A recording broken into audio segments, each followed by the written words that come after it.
Good morning good morning good morning. और मेरे यकीनियंस, क्या हाल चाल, कैसी चल रही है पढ़ाई लिखाई? सब बढ़िया, शानदार। हाँ भाई, फिजिक्स केमिस्ट्री बॉटनी जूलॉजी, जिंदगी कहाँ से कहाँ जा रही है। चैप्टर्स पे चैप्टर्स एंड हो रहे हैं। आज हमारे पास भी एक नया चैप्टर आ गया है। जब भी कोई नया चैप्टर आता है तो बहुत सारे लोगों के अंदर ना एक एक्साइटमेंट आती है कि यार अब तो मतलब ऐसा तूफान ही पढ़ेंगे, इस चैप्टर से कोई बैकलॉग नहीं रखेंगे। मैं बार बार इसलिए बोलता हूँ, कभी भी कोई एक दिन ऐसा आपकी लाइफ में आ जाए जहां से आप रेगुलरली अच्छे से पढ़ाई करना शुरू कर दें। मेन पर्पस यही होता है कि हर एक चैप्टर, या 1 अगस्त हो चाहे 15 अगस्त हो चाहे 1 सितंबर हो, हर एक टाइम हम यही बोलते हैं। इसका एक पीछे का रीजन यही होता है कि कुछ लोग तो ऐसे होंगे जो बातों को सीरियसली ले लेंगे और पढ़ाई शुरू कर देंगे। तो भैया आज भी एक नया चैप्टर आया है। आज फ्रेश स्टार्ट हो सकता है, लेकिन हाँ, कुछ चीजें अब, क्योंकि चैप्टर का आप बोल सकते हैं कि फिजिकल केमिस्ट्री का लास्ट इंपॉर्टेंट चैप्टर या सेकंड लास्ट इंपॉर्टेंट चैप्टर अब हम लोग पढ़ रहे हैं। ठीक है, तो ट्राई कीजिएगा, जितना हो सकता है अच्छे से कोशिश करेंगे। केमिकल इक्विलिब्रियम काफ़ी अच्छा कर लिया है हम लोगों ने। ठीक है, केमिकल इक्विलिब्रियम मैंने कल देखा कि बहुत सारे लोगों ने मतलब कोशिश करी है, और क्वेश्चंस करते जाएंगे, डीपीपी अटेम्प्ट करते जाएंगे, ली चैटलियस प्रिंसिपल, कल क्वेश्चंस एनसीईआरटी क्वेश्चंस आप लोगों ने। कल मैं कुछ कमेंट पढ़ रहा था, किसने बोला कि अरे सर हमने पहली बार एनसीईआरटी क्वेश्चंस अटेम्प्ट किए हैं। क्या चाहिए इससे ज़्यादा, क्या ही चाहिए भाई। ठीक है, अपने को जो चेंजेस चाहिए ना, अगर तुम बोलते हैं ना कि अगर आपके अंदर चेंजेस आ रहे हैं, मतलब सही डायरेक्शन में अगर चेंजेस देखोगे, मार्क्स के अंदर चेंज देखोगे, तो बहुत सही चल रहे हो। अभी तो बहुत टाइम है। मैं एक ऐसी लास्ट ईयर का यकीन 2.0 का ऐसे ही देख रहा था। मैं ये चैप्टर्स अक्टूबर में करा रहा था, आई अगस्त चल रहा है। ठीक है, 2 महीने तो ऐसे ही आगे चल रहे हो। बहुत कुछ है तुम्हारे पास। इस बार सिलेक्शन और ज़्यादा अच्छा करने का टाइम है, क्योंकि लास्ट ईयर से देखोगे इस साल हम 1-2 महीने आगे चल रहे हैं। तो भैया इस साल तो सिलेक्शन लेना ही लेना है, और इस खासकर इस बैच से तो यकीन 2.0। हाँ भाई, ठीक है ना, इस बैच से तो लेना ही लेना है। लेना है ना भाई, सिलेक्शन चाहिए ना। सिलेक्शन कितने लोग सिलेक्शन लेने के लिए तैयार हैं? वोटिंग करा दूं क्या, इसका पोल करा दूं क्या? हाँ, कितने लोग सिलेक्शन लेने के लिए तैयार हो? जल्दी बताओ, कितने लोग? यस सर बता सकते हो? कितने लोग, कितने लोग हो, कितने लोग हो सिलेक्शन के लिए तैयार? कि सर सिलेक्शन लेना है, इस बार ही लेना है। हाँ, एकदम एकदम, यस सर, यस सर, इस बार ही लेना है। कोई ऑप्शन ही नहीं छोड़ना यार। मुझे तो ये लगता है कि ऑप्शन थोड़ा छोड़ना है यार, हो गया। यूपीएससी थोड़ी ना है कि यार 6-6 अटेम्प्ट देंगे, नहीं नहीं। ये नीट है, 1 से 2 साल बहुत है। इसी साल में निकाल लेंगे, इसी साल निकाल लेंगे, बात खत्म। अपने आप से एक प्रॉमिस कर लो, अपने आप से होता है ना कि पॉजिटिव थॉट्स डाल लो अपने दिमाग में कि यार करना तो इसी साल है, चाहे जो हो जाए। जैसे मेरे से कोई पूछता है, हाँ यार यही साल सबसे बेस्ट साल है। एज ए टीचर ना, हम लोग के लिए, मैं हर एक साल सोचो ना, हम भी यही सोचते हैं कि यार यही साल सबसे बेस्ट पढ़ाएंगे ताकि बच्चा इस साल का निकल जाए पूरा का पूरा। वो अलग बात है, गवर्नमेंट की रूल्स एंड रेगुलेशन थोड़े से अलग है कि भैया सिलेक्शन कम होना है। अदरवाइज हमारे यहाँ जितने ही बच्चे, अभी तो खासकर जितने ही बच्चे इस चैप्टर में आए हैं, मैं लास्ट टाइम भी बोल रहा हूँ, जो केमिकल इक्विलिब्रियम के लास्ट फिफ्थ या सिक्स चैप्टर, फिफ्थ या सिक्स लेक्चर जिसने देखा है, 4, 5, 6 3 लेक्चर्स जिसने देखा है और समझा है ना, वो भैया ऐसी सिलेक्शन के लिए तैयार खड़ा है। तो बस अब तैयार हो जाओ यार, तैयार हो जाओ 2024 में। हाँ, सरकार बदले ना बदले, ठीक है, किसी की भी गवर्नमेंट आए जाए, हमें फर्क नहीं पड़ता, लेकिन एक चीज फिक्स्ड है। मैं तो सीधी बोलूंगा बात, यार देखो भाई, बुरा लगे अच्छा लगे, 2024 में जितने बच्चे हैं उनकी किस्मत बदलने वाली है। ये प्रॉमिस कर लो खुद से कि मैं 2014 में, मेरा नाम अगर मान लो एक्स है, तो 2024 में क्या हो जाएगा? डॉक्टर एक्स हो जाएगा, बात खत्म। मेरा नाम जो भी है, जो भी लगा है, बस ये टारगेट रख लेना, हो जाएगा सिलेक्शन, यही होगा, इसी से होगा भाई। पॉजिटिव थॉट्स रखो और उसके ऊपर वर्क करो। ठीक है ना, अपने पॉजिटिव थॉट के ऊपर वर्क करो कि यार इसको कैसे अचीव कर सकते हैं। सपने तो देख लिए, सपने तो देख लिए हम लोगों ने कि हाँ सर सपना है, सपना तो है सर, लेकिन सपने पूरे करने के लिए जो मेहनत करनी है वो भी साथ साथ करते जाना, ताकि चीजें क्या हो जाएं, अचीव करनी। 2024, यस सर, चलिए, हाँ यही करना है। अब सब अपना नाम लिख लिख के ही भेज रहे हैं। हाँ भेज दिया यार, कमेंट कर सकता है। अपने नाम के आगे डॉक्टर लिखने में मजा ही अलग आता है ना। ठीक है, अपने नाम के आगे डॉक्टर लिखने में मजा ही अलग आता है ना। कोई एक नाम ले लो, ठीक है, डॉक्टर स्ट्रेंज ले लेते। ठीक है, यहाँ बगल में सोचो एमबीबीएस, लिखने में कितना, मुझे लिखने में इतना मजा आ रहा है यार। ठीक है, एमबीबीएस लिख देते हैं। छोटा मोटा सपना क्यों लेना है? डॉक्टर स्ट्रेंज भी पागल हो जाएगा कि भैया एम्स दिल्ली क्या होता है उसको पता भी नहीं हो। आगे बढ़ा दो इसको, आगे बढ़ा दो अपने पास इतनी सारी डिग्री। ठीक है, हाँ, और क्या करो, कोशिश करो, थॉट्स जो होते हैं ना, सपने देखने चाहिए, ये बात ज़रूरी है, लेकिन हाँ सपने को पूरा करने के लिए जो काम करना है वो भी देखना, वो भी करना जरूरी है। ऐसा नहीं सपना एक बार देखा, हर एक दिन सपना देख रहे, सपना देखना एक बार देख लिया, एक बार ड्रीम डिसाइड हो गया, अब उसके पीछे पड़ जाओ। ड्रीम्स एक बार डिसाइड कर लिया कि सर मेरा ड्रीम कॉलेज ये है, मेरा ड्रीम्स ये अपने पास है, अब उस ड्रीम के पीछे ना पड़ जाओ, जी जान लगा के पड़ जाओ, हो जाएगा सिलेक्शन भाई। यार क्या बात है यार, ये होता है। बहुत बढ़िया, सबके मेरी तरफ से दुआएं हैं सबके लिए, जो जो अपने नाम से जितना भी है यार, जो भी बच्चा जैसा ही पढ़ रहा है, सब कोशिश करते हैं यार। इंडिया में अब तो मतलब काफ़ी आराम से कर सकते हैं और हो जाएगा।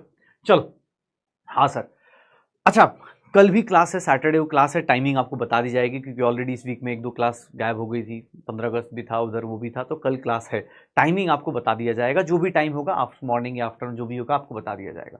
चलो मैं आज शुरू करता हूं एक नया चैप्टर, और नया चैप्टर इसलिए बोल रहा हूं क्योंकि इसकी जो शुरुआत के टॉपिक्स हैं, जैसे देखो केमिकल इक्विलिब्रियम याद करना, जब केमिकल इक्विलिब्रियम शुरू किया था तुम लोगों ने, तो वहां पे क्या था, शुरुआत में क्या होता था, शुरुआत में थ्योरेटिकल पोर्शन थे। सिमिलरली कोई भी चैप्टर, चाहे वो आयनिक हो, चाहे इलेक्ट्रोकेमिस्ट्री हो, इलेक्ट्रोकेमिस्ट्री भी जब स्टार्ट किया था मैंने, तब भी मैंने स्टार्ट करते टाइम बोला था कि शुरुआत के पहले दिन सिर्फ थ्योरी बताई थी, सेल बताया था, बैटरी बताई थी कि बैटरी ऐसे काम करता है, इलेक्ट्रोकेमिकल सेल ऐसे काम करता है, तो बस भैया ये शुरू करना।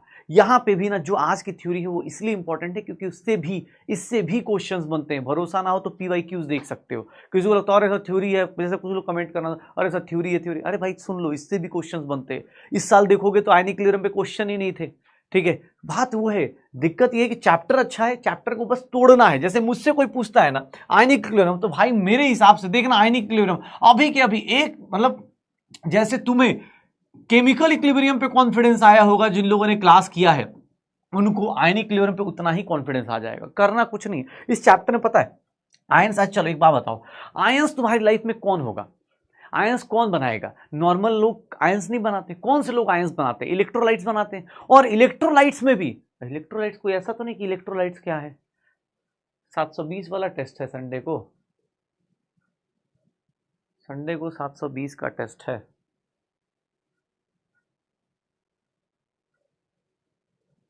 चलो ठीक है कोई बात नहीं, 720 का टेस्ट है, कोई बात नहीं, चलो जाओ, कल क्लास नहीं होगी, मैं बोल देता हूँ।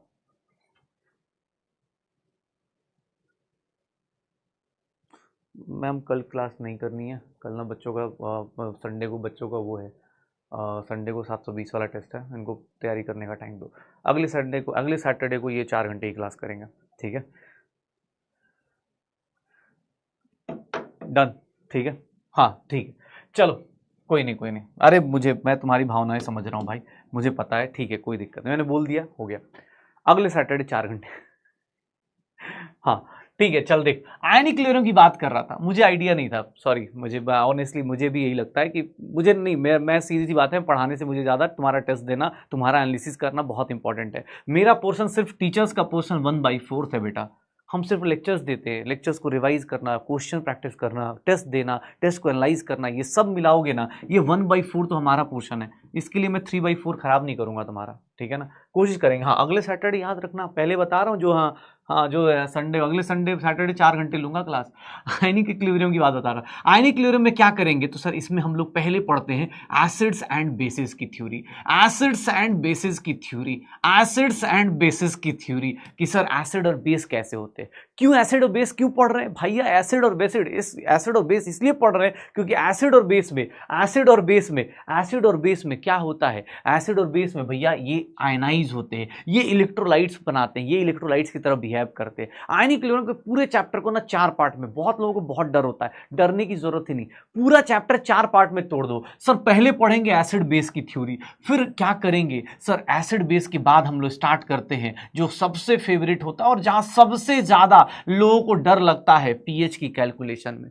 सर पीएच की कैलकुलेशन करेंगे, और पीएच की कैलकुलेशन में भी डरना नहीं है सर, पीएच कैलकुलेशन में 2-3 इंपॉर्टेंट केस है, H2 है, स्ट्रॉन्ग एसिड है, स्ट्रॉन्ग बेस है, वीक एसिड है और वीक बेस है, वीक एसिड है, वीक बेस है, और यहां पे कॉमन आयन इफेक्ट हो जाएगा, एक कॉमन आयन इफेक्ट हो जाएगा। पूरा चैप्टर तेरे सामने, बस तुझे इसलिए याद करवा रहा हूं कि तुझे डर खत्म हो जाए, तेरा डर खत्म हो जाए। आयनिक इक्विलिब्रियम कुछ नहीं बेटा, छोटी मोटी कहानी है। एसिड बेस की थ्योरी आज पढ़ोगे, मजा आएगा, लगेगा क्या सर क्या पढ़ा रहे हो। ये भी चीजें बता रहा हूं, बहुत ही सिंपल सा है, बस इतनी ही चीजें पढ़नी होती है। पीएच इन्हीं लोगों का पता होना चाहिए। और फिर किसी ने बोला तो यहां पे पीएच के बाद हम लोग आते हैं बफर सॉल्यूशन पे आते हैं। बफर सॉल्यूशन पे आते हैं। बफर सॉल्यूशन में भी दो ही लोगों का बफर है, एसिडिक बफर और बेसिक बफर। एसिडिक बफर और क्या आ जाएगा, basic buffer. Acidic buffer, basic buffer. फिर हम लोग बात करते हैं सॉल्ट हाइड्रोलिसिस की। सॉल्ट हाइड्रोलिसिस की, सॉल्ट हाइड्रोलिसिस की, एसिड हो गया, बेस हो गया और सॉल्ट हो गया। एंड द लास्ट वन हम लोग यहां पे अब छोटी मोटी चीजें सॉल्युबिलिटी प्रोडक्ट पढ़ेंगे। सॉल्युबिलिटी प्रोडक्ट पढ़ेंगे, पूरा चैप्टर देख लो बेटा, इतना ही कुछ पढ़ना है। सॉल्युबिलिटी प्रोडक्ट पढ़ेंगे, फिर इंडिकेटर्स, ये छोटी मोटी चीजें हम लोग यहीं पे फिनिश कर लेंगे। तो यही पूरा चैप्टर, पूरा आयनिक इक्विलिब्रियम को डिवाइड करोगे। आयनिक इक्विलिब्रियम को डिवाइड करोगे भैया, आयनिक इक्विलिब्रियम सिर्फ और सिर्फ 5 ही पोर्शंस में डिवाइड है, इसके अलावा इसकी जरूरत नहीं पड़ेगी। तुम्हें जो डर फैलाया जाता है या जो डर लगता है वो इसलिए लगता है क्योंकि आप रिलेट नहीं करते हो। आपके साथ जैसे बोला था कल की क्लास में, शायद बोल रहा था मैं कि भाई कुछ लोगों को दिक्कत होती है, पीछे का रिलेट करवाओ ना तो वो बोलते हैं अरे टीचर बेकार।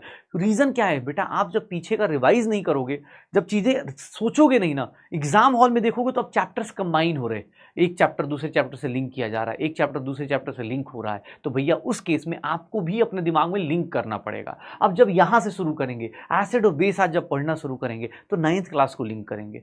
10th क्लास में एसिड बेस सॉल्ट करके 10th क्लास में एक चैप्टर आता है, वहां पे लिंक कर रहे होंगे। ठीक है, वहां पे लिंक कर रहे होंगे कि अच्छा ऐसा भी होगा। एसिड बेस और सॉल्ट सबको पता होता है, बेसिक सबको पता होता है। आयनिक इक्विलिब्रियम देख ले भाई, ये 2 चैप्टर मिला के, अभी लास्ट ईयर तो थोड़ा कम आ गया, लेकिन केमिकल प्लस आयनिक इक्विलिब्रियम अगर मिला देगा, केमिकल प्लस आयनिक इक्विलिब्रियम मिला देगा, अगर इन दोनों को मिला दे तो डायरेक्ट और इनडायरेक्ट अपने पास मिनिमम 2 क्वेश्चन मिनिमम है जो इन दोनों चैप्टर से मिलके बनने। एप्लीकेशन मिलाएगा तो और ज्यादा हो जाएंगे, लेकिन हाँ ये दोनों चैप्टर केमिकल प्लस आयनिक ध्यान रखना, क्योंकि ये दोनों चैप्टर मिला के हम जो भी 8-10 लेक्चर में करेंगे वो दोनों चैप्टर मिला के कम से कम 2 क्वेश्चंस बनेंगे। अगले साल की बात बता रहा हूं। और सारे क्वेश्चंस अगर बेटा क्लास को सही से फॉलो करोगे ना, सारे क्वेश्चंस हो जाएंगे, इस बात की गारंटी है। चाहे वो आयनिक का हो चाहे केमिकल का हो। केमिकल में जितना क्लास में करा दिया गया उससे बाहर नहीं आएगा, ये आज भी बोल रहा हूं और अगले साल एग्जाम के बाद भी बोलूंगा, ये याद रखना। मैं एज ए टीचर प्रॉमिस कर रहा हूं, तुम अपने आप को प्रॉमिस करो कि उसी जहां मैं लिखूंगा ना, जो पढ़ाया वही आया, वहीं पे जाके कमेंट करना कि हाँ सर हमने भी सिलेक्शन ले लिया, आपने बोला था सिलेक्शन लेना है हमने ले लिया। याद रखना ये प्रॉमिस, ठीक है। मैं प्रॉमिस कर रहा हूं जितना आपको क्लास में होगा ना, जितना आपको क्लास में जितने केसेस इसके अंदर मैं बता दूंगा उसी को बस याद रखना, उसके अलावा और कुछ नहीं। बस आप उसको अप्लाई करना शुरू कर देना, क्वेश्चन अटेम्प्ट करना, चाहे जिस किसी का टेस्ट करना हो, जिस किसी का मॉड्यूल करना हो कर लेना। लेकिन हाँ याद रखना अगले साल, प्रॉमिस याद रखना, जो पढ़ाया वही आया। मैं बोलने को तैयार हूं, मुझे अपने ऊपर कॉन्फिडेंस है और तुम्हारे ऊपर भी कॉन्फिडेंस है कि जब वीडियो डलेगा तो तुम्हें भी ये डालना है कि हाँ सर हमने पढ़ा, आपने कर दिया। ठीक है, प्रॉमिस डन। चलो आज इसलिए प्रॉमिस दिलवा रहा हूं क्योंकि अब मेरा इंपॉर्टेंट चैप्टर खत्म हो रहा है। अब ये इंपॉर्टेंट चैप्टर एक लास्ट है, एटॉमिक स्ट्रक्चर आएगा। सॉलिड स्टेट और सरफेस यार अब ठीक है, मुझे थोड़ा डाउट इसलिए है उनके ऊपर कि यार वो ना चैप्टर एनसीईआरटी से हटा दिए और वो चैप्टर का इधर एप्लीकेशन भी नहीं है ज़्यादातर, सरफेस का और इसका, तो वो मुझे थोड़ा भी मेरे लिए भी है कि यार ठीक है बच्चा मतलब बहुत ज़्यादा उसके ऊपर प्रेशर नहीं दे सकते क्योंकि ऑलरेडी 10 चैप्टर ये अच्छे से कर ले तो काम बन जाएगा। तो मेरे अब लास्ट के 2 इंपॉर्टेंट चैप्टर्स चल रहे हैं, तो प्रॉमिस याद रखना, सिलेक्शन चाहिए इसी बार चाहिए, नहीं तो घर पे आके पता ना ऑनलाइन पिटाई शुरू हो जाएगी तुम लोगों की। चल भाई आयनिक इक्विलिब्रियम में शुरू करते हैं। इंट्रोडक्शन हमने कर लिया, अब आयनिक इक्विलिब्रियम एक बात बता, केमिकल याद है इक्विलिब्रियम में क्या पढ़ा था? इक्विलिब्रियम में क्या पढ़ा था हम लोगों ने? इक्विलिब्रियम हम लोगों की लाइफ में, इक्विलिब्रियम में हम लोगों की लाइफ में क्या होता था? इक्विलिब्रियम हम लोग जब स्टार्ट करते थे, इक्विलिब्रियम हम लोग जब स्टार्ट करते थे, हाँ सबका ना प्रॉमिस मैं पढ़ रहा हूँ, ठीक है, नाम नहीं ले रहा हूँ लेकिन हाँ प्रॉमिस मैं देख रहा हूँ, ठीक है। फिजिकल इक्विलिब्रियम, पहला इक्विलिब्रियम क्या पढ़ा था? Physical equilibrium. सर इसमें कुछ भी नहीं था, सॉलिड लिक्विड इक्विलिब्रियम था, सॉलिड लिक्विड इक्विलिब्रियम था, लिक्विड गैस इक्विलिब्रियम था, गैस सॉलिड इक्विलिब्रियम था, ऐसे करके फिजिकल इक्विलिब्रियम पढ़ लिया। अब देखोगे तो हमने एक चैप्टर पढ़ लिया पूरा का पूरा सर, जिसके अंदर क्या आया था? Chemical equilibrium. केमिकल इक्विलिब्रियम देख बेटा तेरे सामने खड़ा हो ये देख। और लास्ट चैप्टर हम लोग बात करें तो ionic equilibrium.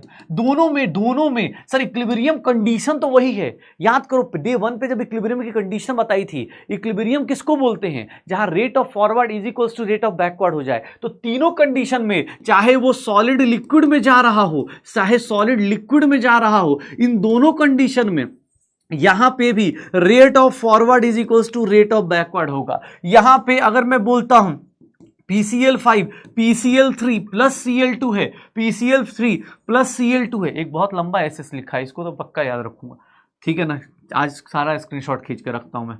PCl3 plus Cl2 है, PCl3 प्लस Cl2 है, PCl5 वाले, तो यहां पे भी rate of forward is equals to rate of backward, यहां केमिकल कंपाउंड है। और यहां पे बात करेंगे आयनिक में, तो आयनिक में क्या आ जाएगा कि सर आयंस इन्वॉल्व हो जाएंगे, जहां आयंस इन्वॉल्व हो गए, जहां भी आयंस इन्वॉल्व हो गए और उसके अंदर इक्विलिब्रियम आ गया, तो उसके केस में क्या हो जाएगा, आयनिक इक्विलिब्रियम हो जाएगा। सर फिजिकल प्रोसेस में अगर इक्विलिब्रियम आता है, फिजिकल प्रोसेस में इक्विलिब्रियम आता है, अगर फिजिकल प्रोसेस में ये रेट ऑफ फॉरवर्ड बैकवर्ड के इक्वल हुआ तो फिजिकल इक्विलिब्रियम, केमिकल प्रोसेस में होता है केमिकल इक्विलिब्रियम, आयनिक प्रोसेस में होगा तो आयनिक इक्विलिब्रियम, ठीक है। ये देख ले भाई, सबके लिए, इन तीनों के लिए जो बेसिक कंडीशन थी, कुछ याद दिला रहा हूं क्योंकि मुझे कुछ चीजें बतानी है, ये सारे के सारे, ये तीनों के तीनों रिवर्सिबल के लिए, रिवर्सिबल प्रोसेस के रिएक्शन के लिए वैलिड थे, रिवर्सिबल प्रोसेस या रिएक्शन के लिए वैलिड थे, या फिर मैं बोल दूं रिवर्सिबल प्रोसेस या रिएक्शन के लिए वैलिड थे, या फिर हम एक चीज और बोल सकते हैं कि सर ये सारे के सारे हम कहां करते थे, क्लोज कंटेनर में करते थे, ये सारे के सारे क्लोज कंटेनर में होते थे। याद आ रहा है? हाँ, एक बोल रहा वादा तो टूट जाता है, कैसे लोग हैं यार। फिर मैं गाना गाऊंगा, क्या हुआ तेरा वादा, वो कसम, वो नहीं, वो कमेंट और वो इरादा, भूलेगा दिन। चलो, मतलब वादा तो टूट जाता, क्या कैसे लोग आते भाई। पता चला अगले साल बोल रहे हो और हमने पिछले साल वादा किया था, ठीक है भाई, ऐसा ना हो, ठीक है ना, जो आप पढ़ाई करो। हाँ देख भाई, रिवर्सिबल होना चाहिए, क्लोज कंटेनर होना चाहिए, ये सारे प्रोसेस में, चाहे वो फिजिकल हो चाहे कोई भी। इक्विलिब्रियम का मतलब यही था कि सब जगह ये कंडीशन, कोई देखो, तुम्हें ये क्यों बता रहा हूं, उसका पीछे का एक रीजन बता रहा हूं। क्या होता है, कभी कभी क्वेश्चन पूछने वाला क्या मजे ले लेता है, बोलता है कि physical process is feasible in close container only, ये ऐसे नहीं देगा, physical equilibrium is achieved in close container only, लेकिन ionic equilibrium can be achieved in open as well as close container only. तो आदमी को लगता है हाँ यार हो सकता है, आयंस बन जाएगा, पानी में डिजोल्व करेंगे आयंस बन जाए, नहीं सर, इक्विलिब्रियम तभी पॉसिबल है, जो बेसिक डेफिनेशन थी ना डे 1 पे, वही सेम चीज अपने को पॉसिबल करना है, उसी को, ऐसा नहीं कि अपने चेंज कर दिया, अरे भाई चेंज कर दो, ऐसे थोड़े ना होता है। इक्विलिब्रियम की जो बेसिक डेफिनेशन पढ़ी थी, क्योंकि बहुत सारे लोग दिमाग में क्या आता है, जैसे हम लोग इसमें पढ़ेंगे बार बार, एसिड को पढ़ेंगे, बेस को पढ़ेंगे, सॉल्ट को पढ़ेंगे, तो जैसे जो नॉर्मली हम लोग सॉल्ट का एग्जांपल लेते हैं, या सॉल्ट डिसॉल्व करते हैं, वो तो ओपन कंटेनर में होता है, तो इक्विलिब्रियम ओपन कंटेनर में भी आ सकता है, नहीं, याद रखिएगा ये सर सारा का सारा, ये बेसिक कंडीशन मत भूलना, क्योंकि डेफिनेशन इसीलिए बोल रहा हूं, ये आज तीनों को इसलिए रिवाइज करा रहा हूं क्योंकि मुझे पता है बहुत सारी जगहों पे ये वाली गलती बहुत लोग कर देते हैं कि यार सर डिसॉल्व कर रहे थे, एसिड को डिसॉल्व किया ओपन कंटेनर में, इक्विलिब्रियम अचीव हो गया, मतलब मैं यहां सॉल्ट डिसॉल्व करूंगा ना, कोई तुमसे अगर ऐसे एग्जांपल दे दे प्रैक्टिकल एग्जाम हॉल में, कि प्रैक्टिकली एग्जांपल दे दे, ठीक है, प्रैक्टिकली एग्जांपल दे दे कि सर मैंने ना सॉल्ट डिसॉल्व किया पानी में, इक्विलिब्रियम आ सकता है, नहीं आ सकता। रीजन क्या है, उसके पीछे और भी रीजन होंगे, जितना ऑब्वियस है ना, आपको रेट ऑफ फॉरवर्ड, ये तीन कंडीशन हर एक जगह, कोई भी इक्विलिब्रियम हो, ये तीनों कंडीशन फॉलो करनी ही करनी, ठीक है, तीनों कंडीशन फॉलो करनी ही करनी। अब शुरू करते हैं आयनिक इक्विलिब्रियम। आयनिक इक्विलिब्रियम में क्या होता है, आयनिक इक्विलिब्रियम में क्या होता है, आयंस बनते हैं, आयंस का इक्विलिब्रियम आना चाहिए।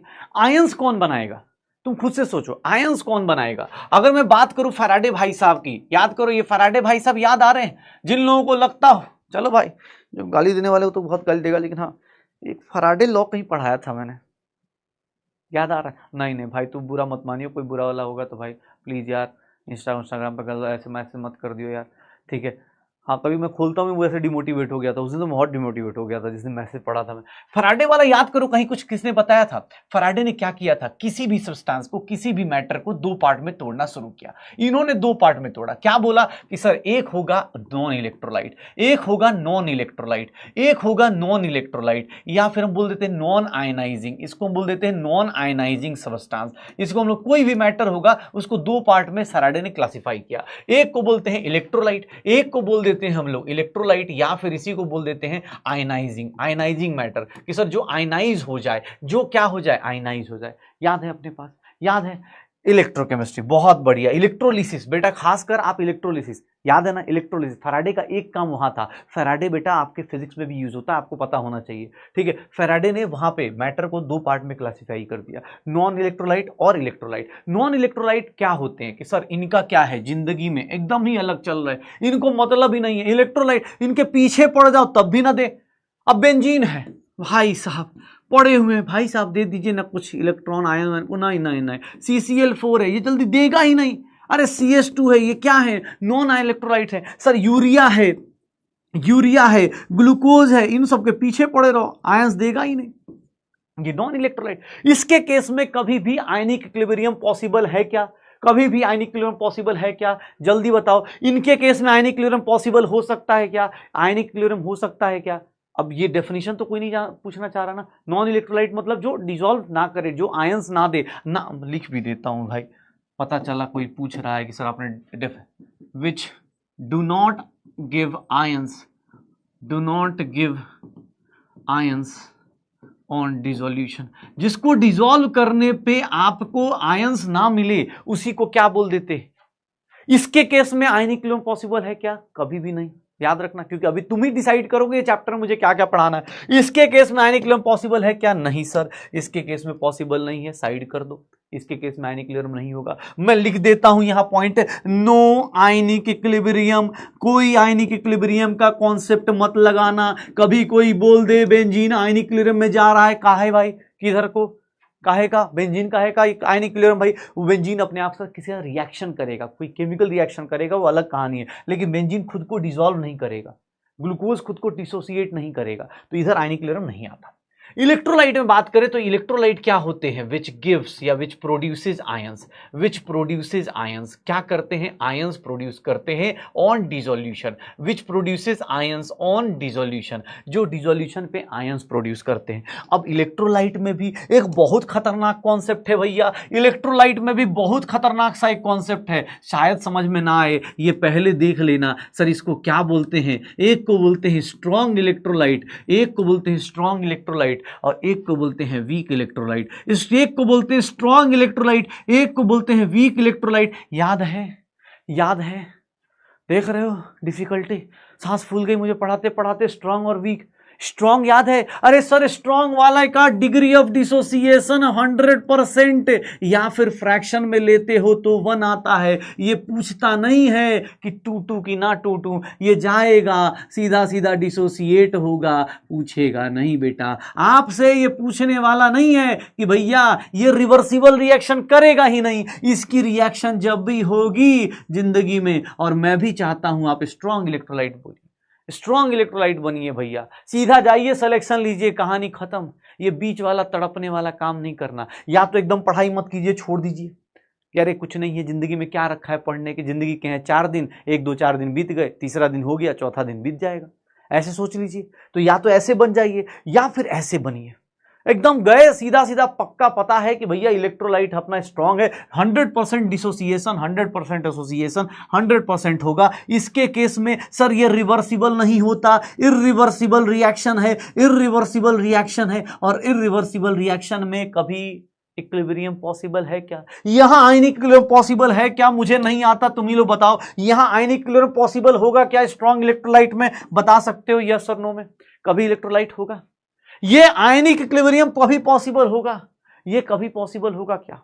ये पॉसिबल हो सकता है, यस और नो बताना। आयनिक इक्विलिब्रियम इसमें पॉसिबल होगा, इरिवर्सिबल रिएक्शन है। अभी कुछ देर पहले तुम लोग बोल रहे थे कुछ, मुझे नहीं आता, तुम ही बताओ यस और नो में, इसमें पॉसिबल है क्या आयनिक इक्विलिब्रियम? कभी भी नहीं, नो आयनिक इक्विलिब्रियम। अरे भैया जब आयनिक इक्विलिब्रियम इसमें पॉसिबल नहीं, इसमें पॉसिबल नहीं, तो ये चैप्टर किसको पढ़ाने की कोशिश कर रहे हैं? अब तो तुझे पता चल गया, ये नहीं करेगा, ये नहीं करेगा, बचा कौन? बचा कौन? मजे किसके लिए जाते हैं? वीक वाले के। मजे किसके लिए जाएंगे? वीक वाले। क्यों? बेचारे की एक ही गलती है, उससे मैं बोलूंगा ना, देख स्ट्रांग वाले बच्चे के साथ किसी को बुरा लगे तो स्ट्रांग वाला बच्चा कौन सा होता है, जो 100% अपना दे देता है। क्या बोल रहा है, अल्फा 100%, मतलब बेटा जितना टाइम है ना, जितना बेस्ट पॉसिबल है वो अपना टाइम देगा। एक ही मतलब अपना फिक्स कर लिया कि यार ये मुझे ये करना है, इस साल ये करना है, इस साल ये करना है, इतनी मेहनत करनी। हो सकता है बहुत सारे लोग अपना 100% देते भी हो, लेकिन किस्मत अपना या एग्जाम हॉल में जाकर खराब कर लेते हो, जैसे भी है, लेकिन मैं बोल रहा हूँ 100% देने की कोशिश तो करो। स्ट्रॉन्ग इलेक्ट्रोलाइट फिक्स्ड है भैया, यहां कोई समझौता नहीं है, जाएगा टूटेगा दे देगा, ये सीधा सीधा इलेक्ट्रोलाइट्स अपना आयंस दे देगा। लेकिन वीक इलेक्ट्रोलाइट भाई साहब, वीक इलेक्ट्रोलाइट क्या होते हैं, ये वो लोग होते हैं 4 दिन पढ़ते हैं 2 दिन नहीं पढ़ते हैं। इक्विलिब्रियम बेटा डेली लाइफ में भी तो आती है, 3 दिन खूब पढ़ाई करी, आज जैसे मान लो वीडियो देखी, संडे को बुरा लगा, संडे को टेस्ट पेपर खराब हुआ, घर वाले कुछ बोले, भैया साहब रात को 24 घंटे, एक दिन तो मतलब बच्चा प्लान बना रहा है सर 18 घंटे पढ़ूंगा। एक बच्चे का मैसेज मेरे पास कि सर अगर मैं 18 घंटे पढ़ूंगा, 3 घंटे सोऊंगा, 4 घंटे सोऊंगा, 2 घंटे में सारा काम कर लूंगा, तो मैं सर सिलेक्शन हो जाएगा। मैंने कहा तू एक दिन छोड़, 10 दिन ऐसा पढ़ के दिखा दे, तेरा सिलेक्शन ऐसे ही हो जाएगा। उसके बाद उसका मैसेज नहीं आया। 18 घंटे पढ़ूंगा, 6 घंटे में उसका सारा काम हो जाएगा जिंदगी का, वो ऐसे मैसेज आए। ठीक है, तो कोई दिक्कत नहीं। ये देखो वीक इलेक्ट्रोलाइट की बात कर ले, वीक इलेक्ट्रोलाइट की बात कर, वीक इलेक्ट्रोलाइट में क्या होता है, अल्फा लेस देन 100%। कभी कोई जोश ज्यादा आ जाता है ना, मैंने बोला सही, कभी कभी जोश आदमी को लगता है कह रहे कहाँ सर 18 घंटे, ठीक है, कहना आसान है, पढ़ने जाओ पता चलता है अल्फा की वैल्यू पर। अब देखना ये इधर आयनिक इलेक्ट्रॉन इधर नहीं, अब देखना ये बेचारा क्या होगा। अब देखो वीक इलेक्ट्रोलाइट है, देखो स्ट्रॉन्ग एसिड था, ध्यान सुनना, स्ट्रॉन्ग एसिड था, आया धमकाया टूट के चला गया, आया सिलेक्शन लिया चला गया, स्ट्रॉन्ग इलेक्ट्रोलाइट की पहचान है। ठीक है, ये बंदा आया, इसने देखा भाई बहुत पढ़ना है यार, बहुत पढ़ना ही तो बहुत ज्यादा बेकार टीचर चले, क्वेश्चन पे क्वेश्चन दिमाग लगवा रहे हैं, बताओ दिमाग लगवा रहे हैं, हमारे घर वाले आज तक दिमाग नहीं लगवाए, ये हमसे दिमाग लगवा रहे हैं। ये बच्चा साइड हो गया, ये बच्चा आया। अब हम लोग जो बीच वाले लोग होते हैं, जो 4 दिन पढ़ते हैं 2 दिन आराम करते हैं, उनके साथ क्या होता है, वो चले जाते हैं इक्विलिब्रियम में। अब वो भाई साहब क्या करेंगे सर, थोड़ा सा डिसोसिएट होंगे, मंडे को ज्यादा डिसोसिएट होंगे, वेडनेसडे तक आता है थोड़े कम होंगे, फिर ज्यादा होंगे, उनका 100% जा नहीं पाता। जाएगा भाई तो एक दिन 100% जाएगा, अगले दिन 70% जाएगा, अगले दिन 50% जाएगा। रियलिटी तो यही होती है ना बेटा, जो तड़प रहे होते हैं वो लोग यही होते हैं, जो टॉपर्स होते हैं वो क्या करते हैं, वो पूरा यहां तक चल रहे होते हैं।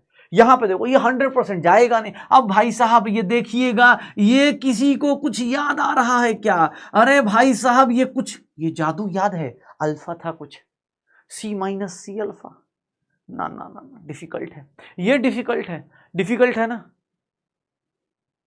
सामने किताब लेनी, 2-4 बार मारो कहीं शायद याद आ जाए, C-C अल्फा, ठीक है, C-Cl इक्विलिब्रियम यहां पे पॉसिबल है, यहां आयनिक इक्विलिब्रियम होगा। क्यों, क्योंकि सर ये रिएक्शन दोनों साइड से, आयनिक इक्विलिब्रियम यहां पॉसिबल है। पूरे चैप्टर को एक बार में देखो तो आयनिक इक्विलिब्रियम कहां पढ़ना है, यहां पढ़ना है, सिर्फ और सिर्फ वीक वाले को, स्ट्रांग वाले को हम टच नहीं करेंगे, करेंगे भी इज्जत के साथ, एकदम फुल ऑन इज्जत के साथ देंगे। बोलेंगे भैया इज्जत है आपकी, आप आए H+ दीजिए, OH- दीजिए, हम आपका pH निकालेंगे, हम आपका pOH निकालेंगे, हम आपकी खातिरदारी करेंगे, चले जाइए। ये आएंगे और चले जाएंगे, इनका हम कैलकुलेशन करके। ये वाले बंदे को हम भी मजे लेंगे, हम बोलेंगे अच्छा आधा डिसोसिएट कर रहे हो, कम कर रहे हो, ज़्यादा कर रहे हो, इसके मजे लिए जाते हैं। वीक इलेक्ट्रोलाइट्स के कारण ही मजे लिए जाते हैं कि अच्छा वो कुछ भी करेगा, कहीं भी कर रहा होगा इस तरह की, क्योंकि 2 दिन पढ़ेगा, 4 दिन भूलेगा, फिर कुछ आगे जाएगा, कुछ पीछे आएगा, ऐसे करके चलता रहेगा। तो पूरा आयनिक इक्विलिब्रियम भैया देख ले, किसके ऊपर पॉसिबल है, तुझे ही पता चल गया। इक्विलिब्रियम का कॉन्सेप्ट कहां लगाना है ये पता चल गया। आयनिक इक्विलिब्रियम किसके ऊपर बेस्ड होता है, ये बात आज से दिमाग में फिट रखो, क्योंकि अगले वीक में पूरा आयनिक इक्विलिब्रियम जब फिनिश हो रहा होगा तो उस टाइम दिमाग में रखना कि सर आयनिक इक्विलिब्रियम बोल रहे थे, आयनिक इक्विलिब्रियम ऐसा होता है, आयनिक इक्विलिब्रियम ऐसा पॉसिबल है। कहां पे, वीक में ही बोलेंगे, स्ट्रॉन्ग में मैं कभी वर्ड यूज नहीं करूंगा। स्ट्रॉन्ग में इरिवर्सिबल रिएक्शन होगी, एक बार एरो लिखूंगा कहानी खत्म हो जाएगी, याद हो जाएगा, श्योर हूं। अब किसी ने बोल दिया अरे सर हाँ रिवर्सिबल, ऑब्वियस है ना भाई, एक बोल रहा रिवर्सिबल रिएक्शन, ऑब्वियस है भाई, ये रिवर्सिबल का साइन लगा दिया है यार, रिवर्सिबल रिएक्शन है ये, ठीक है, रिवर्सिबल रिएक्शन की साइन है, ठीक है, रिवर्सिबल रिएक्शन का साइन।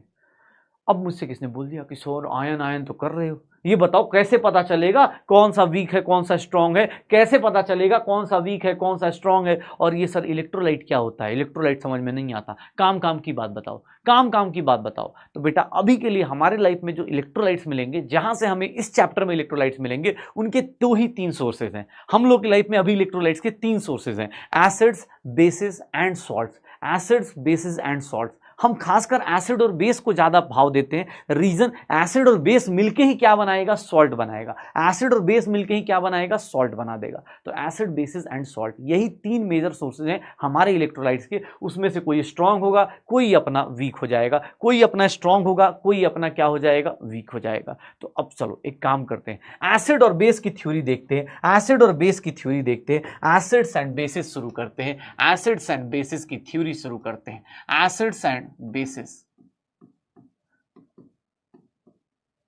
एसिड्स एंड बेसिस की बात करें, अगर कोई तुमसे 9th क्लास में पूछता या 10th क्लास में पूछता, अब तो तुम 11th 12th पास कर चुके हो, या 11th 12th अपने पास कुछ लोग 12th वाले भी होंगे, लेकिन हाँ एक बात बताओ, एसिड्स और बेसिस की बात करें तो एसिड्स और बेस को तुम लोग कैसे डिफाइन करते थे? बेसिक कोई पूछ दे कि सर एसिड और बेस को डिफाइन करो, एक 10th क्लास का बच्चा भी ऐसा डिफाइन कर सकता है। एसिड क्या था, एसिड क्या था, तो देखना एक बार, इसका टेस्ट क्या था, सावर इन टेस्ट। ये भाई साहब क्या थे, बिटर इन टेस्ट। ये क्या थे, बिटर इन टेस्ट। देखो सर ये क्या होंगे, इनका पीएच क्या होगा, लेस देन 7, और इनका पीएच क्या होगा, ग्रेटर देन 7। पीएच क्या होगा, ग्रेटर देन 7। इनकी बात करें तो ये क्या होंगे, विच गिव्स H+ आयन। ये क्या होंगे सर, ये अपने पास 10th क्लास के बच्चे को ही पता होता है, गिव्स OH- आयन। ये क्या होता है, OH- आयन, ये OH- आयन दिया होता है, यही होता है H+ आयन, OH- आयन। और क्या होगा बताओ, और क्या होगा, एसिड्स और किसको बोलोगे, और किसको बोलते थे, एक तो pH ग्रेटर देन 7 हो गया, एक pH ग्रेटर देन 7 हो गया, pH ग्रेटर देन 7 हो गया, और क्या बोलोगे, एसिड बेसिस में और क्या बोलने वाले हैं बताओ, एसिड बेस में और क्या बोलने वाले हो, एसिड बेस में और क्या होगा, जल्दी एक एग्जांपल और दो, क्या होगा। हाँ very good, litmus paper. Litmus paper ये क्या करता है, ब्लू लिटमस को, ये क्या करता है, ब्लू लिटमस को रेड में कन्वर्ट कर देता है। ब्लू लिटमस को रेड में कन्वर्ट करता है, ये रेड लिटमस को ब्लू में कन्वर्ट कर देता है, रेड लिटमस को ब्लू में कन्वर्ट कर देता है। तो ये बेसिक, कुछ बेसिक डेफिनेशंस हैं। लिटमस पेपर हो गया, हाँ लिटमस पेपर, अरे प्रोटॉन डोनर वही हो गया। अभी के लिए इतना ही याद रख कि भैया, हाँ अब लिखने को तो तू कुछ भी लिख दे किशोर, ये फॉर्म्स सॉल्ट विथ बेस, ये सॉल्ट बनाएगा किसके साथ। अब ऐसे तो भैया अब डेफिनेशन कोई लिखना चाहे तो ऐसे बहुत सारे लिखता चला जाएगा यार फॉर्म्स। अब ऐसे लिख दे कि sir acid start from A, bases start from B, ऐसे थोड़ा ना होगा यार, ठीक है। फॉर्म्स, ये किसने सॉल्ट लिखा था, फॉर्म सॉल्ट विथ एसिड्स, हाँ ठीक है अब लिख दिया, ठीक है। ये यार ऑब्वियस है ना, अब ये तो यार इतना तो बेसिक पता है कि इसे बेस डालोगे तो सॉल्ट बनेगा, उसमें वो डालोगे तो सॉल्ट, हाँ ठीक है चलो। हाँ एसिड बेस की बारे में बात हो गई, अब एसिड्स और बेसिस ये मेन चीजें। अब आगे जाके ना तुम्हें पता है, अब देखो डेफिनेशन में दिक्कत पता है क्या हो गई, डेफिनेशन में दिक्कत पता है क्या हो गई, या डेफिनेशन में जैसे ये वाला डेफिनेशन है, इस डेफिनेशन को आप बोल नहीं सकते कि हमेशा सही है। ये डेफिनेशन कब वैलिड है, एट रूम टेम्परेचर। ये कब होगा, एट रूम टेम्परेचर। ये वैलिड तभी होगा क्योंकि अभी इस चैप्टर में जब आप पढ़ोगे आपको पता चल जाएगा एसिड जरूरी नहीं कि pH लेस देन 7 से हो, pH लेस देन 5 से भी कम होगा, या pH लेस देन 7 8 होगा तब भी होगा, ठीक है ठीक है। हाँ pH लेस देन 7, pH एक सही है, कितना सही बोला है, ठीक है कि sir both finishes with S, नहीं acid finishes with D and base finishes with E, ठीक है। हाँ एस तो लास्ट में लगा दिया ना, ऐसे थोड़े ना होता है यार, चीटिंग करते भाई ध्यान देना है। ये देखो ये वाला जो आज के टाइम पे है उसको हम लोग क्या बोल देते हैं कि ये किससे होता है, ये इसको हम लोग नाम दे देते हैं आर्हेनियस कॉन्सेप्ट। और ये कॉन्सेप्ट भी बहुत ज़्यादा मतलब पॉपुलर तो है, लेकिन इसकी लिमिटेशन भी है, इसकी लिमिटेशन भी हो रही, इसकी लिमिटेशन भी हो। हाँ तो इजी है चैप्टर केमिकल इक्विलिब्रियम भी भाई इजी था, वो पहले दिन इजी लगता है, जब धीरे धीरे कल इसी का यूज़ करूंगा तो बेहोश हो जाएगा, कल नहीं अब मतलब मंडे को जब यूज़ करूंगा तो बेहोश हो जाएगा, तो भाई ठीक है। हाँ चैप्टर शुरुआत में इजी ही होता है, एक बोल रहा बहुत इजी लग रहा है सर कुछ हार्ड पढ़ा हो, चलो। तो ये pH लेस देन 7 pH, अब ये सब चीजें आपके एक्सपेरिमेंटल हैं, रेड लिटमस, ये तो चलो ऐसे ही था। एसिड और बेस, अब आते हैं कि एसिड और बेस की आज के टाइम पे कोई बोले कि सर सिर्फ एसिड H+ देने वाले को बोलते हैं, नहीं आज के टाइम पे एसिड का मतलब सिर्फ H+ देने वाले को नहीं बोलते। आज के टाइम पे एसिड देने वाला, एसिड किसको बोलते हैं हम लोग? तो एसिड जो वो होता है जो क्या करता है, एक्सेप्ट करता है इलेक्ट्रॉन को, एक्सेप्ट करता है इलेक्ट्रॉन्स को, एक्सेप्ट करता है इलेक्ट्रॉन्स को। और सर यहाँ पे अगर बात करें तो ये क्या करेगा, ये क्या करेगा, ये बेस क्या होता है जो आज के टाइम पे इसको पढ़ेंगे धीरे धीरे, ये डोनेट करेगा इलेक्ट्रॉन को। एसिड क्या होता है? एसिड प्रोटॉन डोनर होता है। एसिड को हम लोग प्रोटॉन या H+ डोनर बोल देते हैं, H+ डोनर बोल देते हैं। और अरे यार 6 नंबर, ये 6, ये।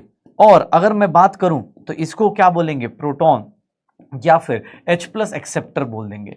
अब अलग अलग लोग आके अलग अलग थ्योरी देके जाएंगे और हम आज इसी के बारे में पढ़ने वाले हैं। आज हम इसी के बारे में पढ़ने वाले हैं। जैसे अब ये वाली बात है जो इलेक्ट्रॉन डोनेट करने की बात है, ये किसका कॉन्सेप्ट है? लुईस का कॉन्सेप्ट है। ये किसका कॉन्सेप्ट है? लुईस का कॉन्सेप्ट है। और अगर जो लास्ट वाली बात करूं तो ये किसका कॉन्सेप्ट है? सर ये किसका कॉन्सेप्ट है? तो इसको हम लोग बोल देते हैं ब्रोंस्टेड-लॉरी कॉन्सेप्ट। अब हम लोगों की एसिड और बेस की डेफिनेशन आज से, ये तो चलो ठीक है, pH <7 ये 9th 10th क्लास को पता है, लेकिन अब थोड़ा सा चेंजेस लेके आते हैं। एसिड और बेस को आज थोड़ा अच्छे से जानते हैं और अच्छे से जानने की कोशिश करते हैं। कौन कौन सा टाइप के एसिड होंगे, किस टाइप के एसिड होंगे, क्या लिमिटेशन है, क्या एडवांटेज है, क्या डिसएडवांटेज है। ठीक है, थोड़ा सा हाँ थ्योरी है, लेकिन हाँ करेंगे साथ में। अब सबसे पहले एसिड बेस की थ्योरी में सबसे पहला थ्योरी जो बचपन से पढ़ते आ रहे हो, और वो है आर्हेनियस थ्योरी। आर्हेनियस थ्योरी सबसे पहले आपने पढ़ा था, आर्हेनियस थ्योरी पढ़ा है। आर्हेनियस थ्योरी क्या होता है सर? याद रखिएगा, वैलिड इन एक्वस सॉल्वेंट। ये इसने एक्वस सॉल्वेंट मतलब पानी के अंदर ही बोला, एक्वस सॉल्वेंट ओनली। ये पानी के अंदर एसिड, आर्हेनियस के हिसाब से एसिड किसको बोला गया? एसिड्स किसको बोला गया? आर्हेनियस के हिसाब से एसिड किसको बोला गया और बेसिस किसको बोला गया? ध्यान सुनना, एसिड किसको बोला गया कि सर एसिड क्या करता है? Acid which gives H+ ion, which gives H+ ion in water. Sir जो पानी में जाके H+ आयन दे दे, मतलब जैसे HCl है, पानी में गया सर, पानी में गया सर, क्या बना दे? HCl पानी में गया, Cl- बना दे, और पानी H+ गेन करके क्या बना दे? H3O+। ऐसा ही बना दे, मतलब ऐसे लिखना है तो ऐसे लिख दो। जो पानी में जाके, याद रखना ये पानी के अंदर बोल रहा है। आर्हेनियस का यही ड्रॉबैक बन जाएगा, आर्हेनियस का यही ड्रॉबैक बन जाएगा। क्यों? क्योंकि सिर्फ पानी जरूरी थोड़ा ना, पानी के अलावा भी तो सॉल्वेंट होगा भाई। जरूरी थोड़ा ना आज के टाइम सिर्फ पानी सॉल्वेंट है, नहीं, उसके अलावा भी सॉल्वेंट हो सकता है। तो पानी के अलावा, लेकिन अभी के लिए बस इतना जान जाओ, एसिड किसको बोला? जो H+ आयन देगा सिर्फ और सिर्फ पानी में। बेसिस किसको डिफाइन करेंगे? तो बेसिस क्या होंगे? Which gives OH minus, which gives OH minus ion, जो OH minus ion they they in water, जो पानी में जाके OH माइनस आयन दे दे। जैसे NaOH है तो NaOH पानी में गया, Na+OH माइनस दे दिया, Na+OH माइनस दे दिया। KOH है, ये गया K+ और क्या दे दिया? OH माइनस दे दिया, K+ और क्या दे दिया? OH माइनस दे दिया। तो ये बेसिक चीज एसिड और बेस, जो हम लोग 9th 10th क्लास में पढ़ते थे कि एसिड और बेस क्या है। कि एसिड और बेस क्या है? एसिड वो है जो H+ देता है लेकिन पानी में। सर बेस क्या है? जो OH- देता है, जो पानी में जाके दे। अब यहाँ पे ये बहुत बेसिक सा कॉन्सेप्ट है, बहुत इजी सा कॉन्सेप्ट है, लेकिन तुम्हें भी पता है इसमें एक ही दिक्कत है। इसमें ये क्या दिक्कत है कि भैया फायदा क्या हुआ सर? सिर्फ पानी में ही बात करेंगे सर, यही इसका क्या बन जाएगा? ड्रॉबैक बन जाएगा। यही इसका क्या बन जाएगा? ड्रॉबैक बन जाएगा। यही इसका क्या बन जाएगा? ड्रॉबैक बन जाएगा। क्यों? क्योंकि आर्हेनियस के हिसाब से, आर्हेनियस के हिसाब से पानी जो है, पानी जो है वो क्या है? न्यूट्रल है। पानी जो है न्यूट्रल है, न्यूट्रल सॉल्वेंट है। लेकिन अभी और लोगों के पास जाएंगे तो पानी H+ भी देगा, पानी H+ भी देगा, पानी H+ भी देगा, और पानी OH- भी देगा, पानी H+ भी देगा, पानी OH- भी देगा। अब भी आपको पता चल जाएगा इनके हिसाब से। सर एग्जाम, पानी कुछ नहीं देता इनके हिसाब से। पानी क्या है? सिंपल सा सॉल्वेंट है, न्यूट्रल सॉल्वेंट है। इसको ना एसिडिक प्रॉपर्टी है ना बेसिक प्रॉपर्टी है। लेकिन आपको ही पता है, आगे जाके आप पढ़ोगे आपको ही पता चलेगा, ये पानी H+ भी देगा, पानी OH- भी देने वाला है। तो ये ध्यान रखना। अच्छा, दूसरा आर्हेनियस ने एक काम और किया सर, याद रखिएगा। H+ ये जो होता है एक प्रोटॉन होता है। H+ के पास क्या होता है? सिर्फ ओनली 1 प्रोटॉन, एक ही प्रोटॉन होता है। H+ एक ऐसा बंदा है जिसके पास कोई इलेक्ट्रॉन नहीं, नो इलेक्ट्रॉन नो न्यूट्रॉन्स। इसीलिए इसको बोलते हैं कि ये बंदा कभी भी अकेला एग्जिस्ट नहीं करता। जब आप हाइड्रोजन चैप्टर इनऑर्गेनिक में पढ़ोगे, वहां पे भी आप पढ़ोगे H प्लस कभी अकेला एग्जिस्ट नहीं करता, H प्लस कभी अकेला एग्जिस्ट नहीं करता। क्यों? इसके पीछे का रीजन यही है कि H प्लस के साथ दिक्कत है, वो अकेला एक प्रोटॉन है, मतलब वो न्यूक्लियस है और न्यूक्लियस बहुत छोटा सा होता है, वो कभी भी अकेला स्टेबल नहीं होगा। सो ये क्या करते हैं, H प्लस की बात पता है क्या करता है? H प्लस का देखना, H प्लस क्या करेगा सर, पानी में जाते ही क्या बनाएगा? ये सीक्वेंस याद रखिएगा, जैसे आप अल्केन के लिए याद करते H3O+। सर ये देख लो, ये पानी में फिर से एक पानी मिल गया, ऑब्वियस है वाटर मिलता चला जाएगा क्योंकि पानी सॉल्वेंट है। पानी सॉल्वेंट है, सॉल्वेंट क्या होता है? ज्यादा, ये सब तो भूला नहीं ना। सॉल्वेंट क्या होता है? एक्सेस अमाउंट में। सॉल्वेंट देख लो, ऐड करते चले जाओ, ये ऐड करते चले जाओ। H प्लस चाहे तो ऐसे भी मिल सकता है, H प्लस चाहे तो इस फॉर्म में मिल सकता है, फिर से पानी एग्जिस्ट करा दो, H7O3 प्लस हो जाएगा, फिर से पानी ऐड करा दो, सर क्या हो जाएगा? H9O4 प्लस हो जाएगा। मतलब H प्लस के एग्जिस्टेंस का, अगर मैं बात करूं H प्लस के एग्जिस्टेंस की बात करूं, H प्लस के एग्जिस्टेंस की बात करूं तो H प्लस किस किस फॉर्म में एग्जिस्ट कर सकता है? H प्लस किस किस फॉर्म में एग्जिस्ट कर सकता है? ये देख लो। H प्लस किस किस फॉर्म में एग्जिस्ट कर जाएगा? ये देख लो। H प्लस किस किस फॉर्म में एग्जिस्ट कर जाएगा? ये देख लो। सर एग्जाम हॉल में ये सीक्वेंस आपसे पूछी जा सकती है। मैं बोल सकता हूं H प्लस का फॉर्मूला, जनरल अगर फॉर्मूला बोला जाए, अगर जनरल फॉर्मूला बोला जाए तो देखना, जैसे अल्केन अल्कीन का फॉर्मूला लिखते हो, ऑर्गेनिक में फॉर्मूला लिखते हो, वैसे ही देखना। ऑक्सीजन का नंबर अगर n है, ऑक्सीजन का नंबर n है तो इसकी वैल्यू जो होती है वो क्या होती है? 2n+1 होती है। सर याद रखिएगा, H प्लस पानी में एग्जिस्ट करने का ये फॉर्मूला याद रखिएगा। और मैं कह रहा हूं फॉर्मूला याद ही क्यों करना है, आप ऐड कर करके चेक कर लेना, ऐड कर करके चेक कर लेना। H2O क्यों ऐड कर रहा हूं? क्योंकि भाई H2O सॉल्वेंट है। देखो ना, H2O क्या है? सॉल्वेंट है। पानी तो खूब सारा होगा ना, पानी तो खूब सारा होगा। और H प्लस, एक बात बताइए, ये पॉजिटिव चार्ज है तो पॉजिटिव चार्ज, सर वाटर का लोन पेयर इस पे अट्रैक्ट होगा, एक लोन पेयर इधर अट्रैक्ट हुआ, एक पानी का लोन पेयर इधर अट्रैक्ट हुआ, एक पानी का लोन पेयर इधर अट्रैक्ट हुआ, भाई बढ़ता चला जाएगा ना अट्रैक्शन, जितना चाहे उतना अट्रैक्ट कर ले तो पानी को अटैच करता चला जाएगा। H प्लस क्या करेगा? पानी को अट्रैक्ट करेगा और ऐसे एग्जिस्ट करेगा।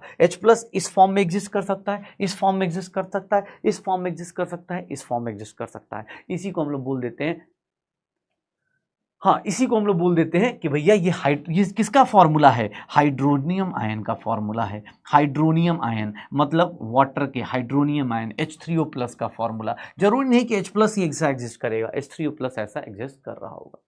ठीक है, ये चीजें आ जाएंगी, हो जाएगा। अब ये ध्यान रखना,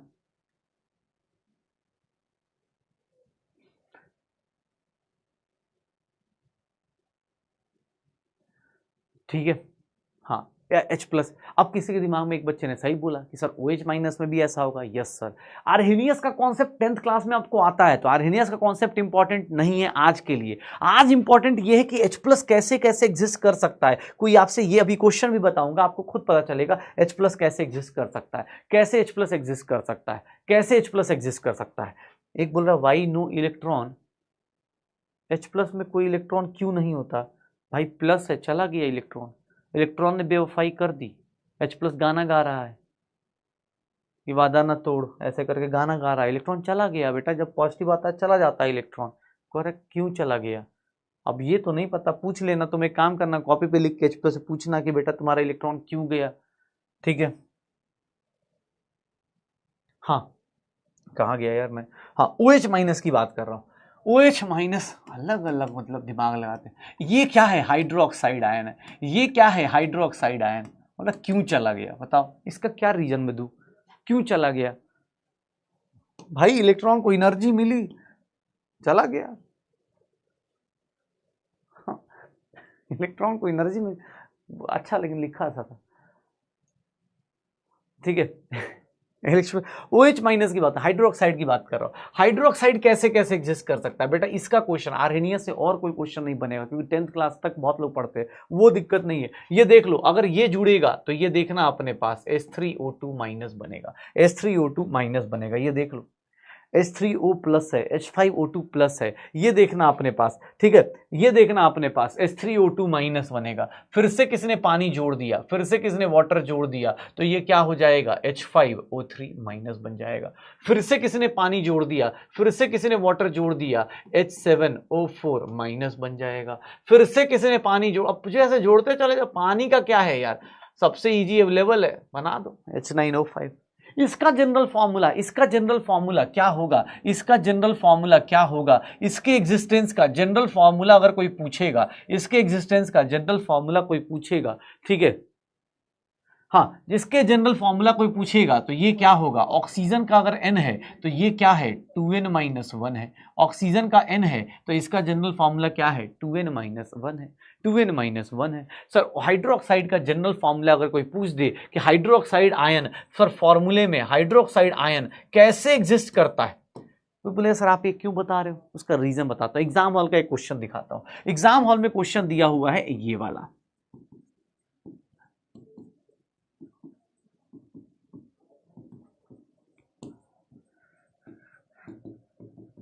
अब अगर आपको ये नहीं पता है, अगर आपको ये नहीं पता है, आप बता दो कैसे इसका आंसर दोगे।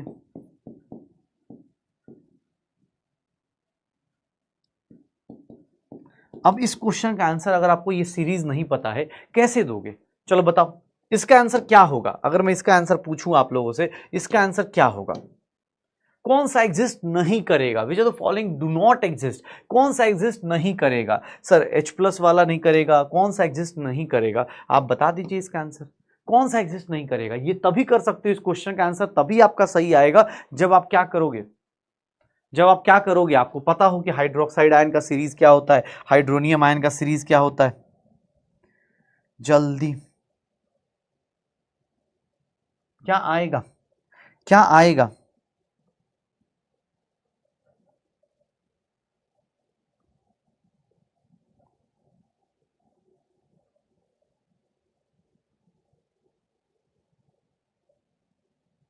क्या आएगा, क्या आ जाएगा, सी आएगा। क्यों, अब कैसे पता चला बताओ सर,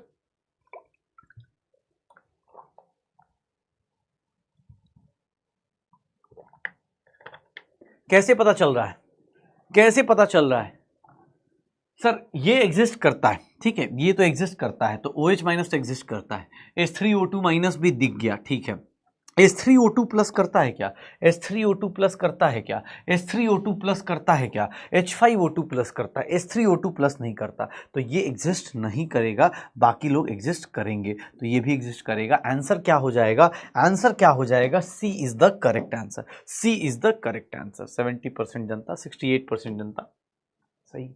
अब इस क्वेश्चन का आंसर आर्हेनियस बता पाएगा। एक्चुअली इसी क्वेश्चन का आंसर बताने के लिए हमने आर्हेनियस को पढ़ा, अदरवाइज आर्हेनियस के साथ बहुत सारी लिमिटेशन। आर्हेनियस के साथ लिमिटेशन क्या है आपको पता चल जाएगा, अभी आपको दिखा भी दूंगा। आर्हेनियस बेचारा सबसे पहले, आई होप के एग्जैक्ट ईयर मुझे याद नहीं आ रहा, लेकिन हाँ 1884 के आसपास था, ऐसे ही कुछ था, 1885 के आसपास। ये जब मतलब मुझे याद है कांग्रेस जब बनी थी पहली बार, तो उस टाइम बना था ये, उस टाइम पे था ये, 1884 में था आर्हेनियस थ्योरी, उस टाइम पे आई थी। सोचो 1884 में ऐसी बातें करके चला गया, ये सारे फॉर्मूले उमूले दे के चला गया, बोला पानी के अंदर ये चल रहा है, पानी के अंदर मॉलिक्यूल्स ऐसे ऐसे हैं, इस तरह से पानी का H+ एग्जिस्ट करता है, ऐसे OH- एग्जिस्ट करता है, इसको एसिड बोलते हैं, इसको बेस बोलते हैं, ऐसे बता के चला गया। गलती क्या हुई, ऑब्वियस है, अब उस टाइम पे उंगली करना, आज के टाइम पे उंगली करना बहुत आसान सा है, आज के टाइम पे बहुत आसान सा है कि अरे सर कोई भी किसी को बोल दे, यार इतना टाइम थोड़ी नहीं लगता है, एक फ़ोन कॉल करते सब लोग एक दूसरे को एक ओके हाय बोल देते, ठीक है। लेकिन 1884 में सोचो, वो उस टाइम पे बातें कर रहा था, आर्हेनियस के साथ दो चार दिक्कतें हुई। दो चार दिक्कत क्या हुई देख लो, अब दिक्कत देख लो, जब तुम्हें पता है साइंस वाले लिमिटेशन पे आते हैं, बहुत लिमिटेशन लगा देते हैं। आपको लिमिटेशन में बस एक चीज़ याद रखना है कि सर अगर आर्हेनियस के साथ एक ही गलती थी, जो उसकी पहली लाइन थी वही गलत थी। उसने सिर्फ और सिर्फ किसके बारे में बात किया था, उसके सिर्फ और सिर्फ किसके बारे में बात किया था, किसके बारे में बात किया था, नॉन एक्वस सॉल्वेंट के बारे में। किसके बारे में बात किया था, नॉन एक्वस सॉल्वेंट के बारे में, कि सर ये इसको एक्सप्लेन नहीं कर पाया था, ये बता नहीं पाया था कि पानी के अलावा कहीं और जाएंगे तो एसिड और बेस को कैसे हम एक्सप्लेन कर पाएंगे, पानी के अलावा और कहीं पे नॉन एक्वस सॉल्वेंट में सर आर्हेनियस बता नहीं पाएगा, आर्हेनियस बता नहीं पाएगा, ठीक है। ये देखना न्यूट्रलाइजेशन, ऑब्वियस है, इसको ये नहीं समझ में आया कि एसिड और बेस अगर किसी और सॉल्वेंट में मिलते हैं न्यूट्रलाइजेशन हो जाती है। ये एक्सप्लेन नहीं कर पा रहा कि sir absence of solvent, normal acid और बेस को उसके हिसाब से क्या था, एसिड H+ कब देगा, पानी के अंदर, बेस H+ कब देगा, पानी के अंदर। इन्होंने बोला न्यूट्रलाइजेशन बिना किसी सॉल्वेंट के हो जाती है, एसिड और बेस को बिना पानी के डालोगे तब भी न्यूट्रलाइज कर रहे। तो इस केस में क्या हो गया, ये भी बेचारा फेल हो गया। अब हम उसके देखो उंगली कितनी करेंगे, fail to explain acidic and basic behaviour of substance without having H+ और OH-। जैसे अब ये सब सब्सटेंस जो हैं इनके बारे में वो कुछ नहीं बता पा रहा, इनके बारे में वो कुछ नहीं बता पा रहा। क्यों? क्योंकि इसके पास H+ नहीं है, इसके पास OH- नहीं है, लेकिन ये एसिडिक या बेसिक कुछ ना कुछ तो कैरेक्टर दिखा रहे हैं। अब ये कैसे दिखाएंगे, देखो हमने करा आर्हेनियस को उंगली, अब आर्हेनियस की बद्दुआएं हमें लगेंगी। आर्हेनियस बेचारा सिंपल से बात बोल के गया था। अब ऐसे एटॉमिक स्ट्रक्चर में जाएंगे तो वहां भी क्या होता है, सर थॉमसन बोल के जाएगा कि भैया कुछ नहीं है एटम। जो कभी कभी साइंस की थ्योरी को देखना, कितना प्यारे बात बोल के गया कि थॉमसन ने कितना अच्छा एटॉमिक स्ट्रक्चर बताया। यार थॉमसन क्या है, वाटरमेलन है, तब तरबूज जैसे खाते हो वैसे खा लो यार, कहानी खत्म करो, कौन इसके अंदर जाता है थॉमसन के हिसाब से। हमने करा उंगली, हमने बोला ऐसे कैसे, आज तक देख लो थॉमसन को खत्म किया, उसके बाद कौन आया, रदरफोर्ड आया, रदरफोर्ड के बाद कौन आया, बोर्स आया, बोर्स के बाद कौन आया, क्वांटम मैकेनिकल मॉडल आया, उसके चक्कर में इनऑर्गेनिक आ गई, पूरी पूरी पीरियोडिसिटी पढ़ रहे, सब कुछ पढ़ रहे। पहली बात उसकी मान लेते तो आज इतना कष्ट नहीं होता ना भाई। अब यहाँ पे भी हमने उसकी उंगली कर दी, हमने बोला अच्छा खाली पानी के अंदर बताओगे, खाली पानी के अंदर बताओगे, खाली पानी की बातें करोगे, अरे कुछ अलग बात करो, कुछ अलग करके दिखाओ। कुछ अलग कर देते हैं, कुछ अलग कर देते हैं, ठीक है कुछ अलग कर देते हैं।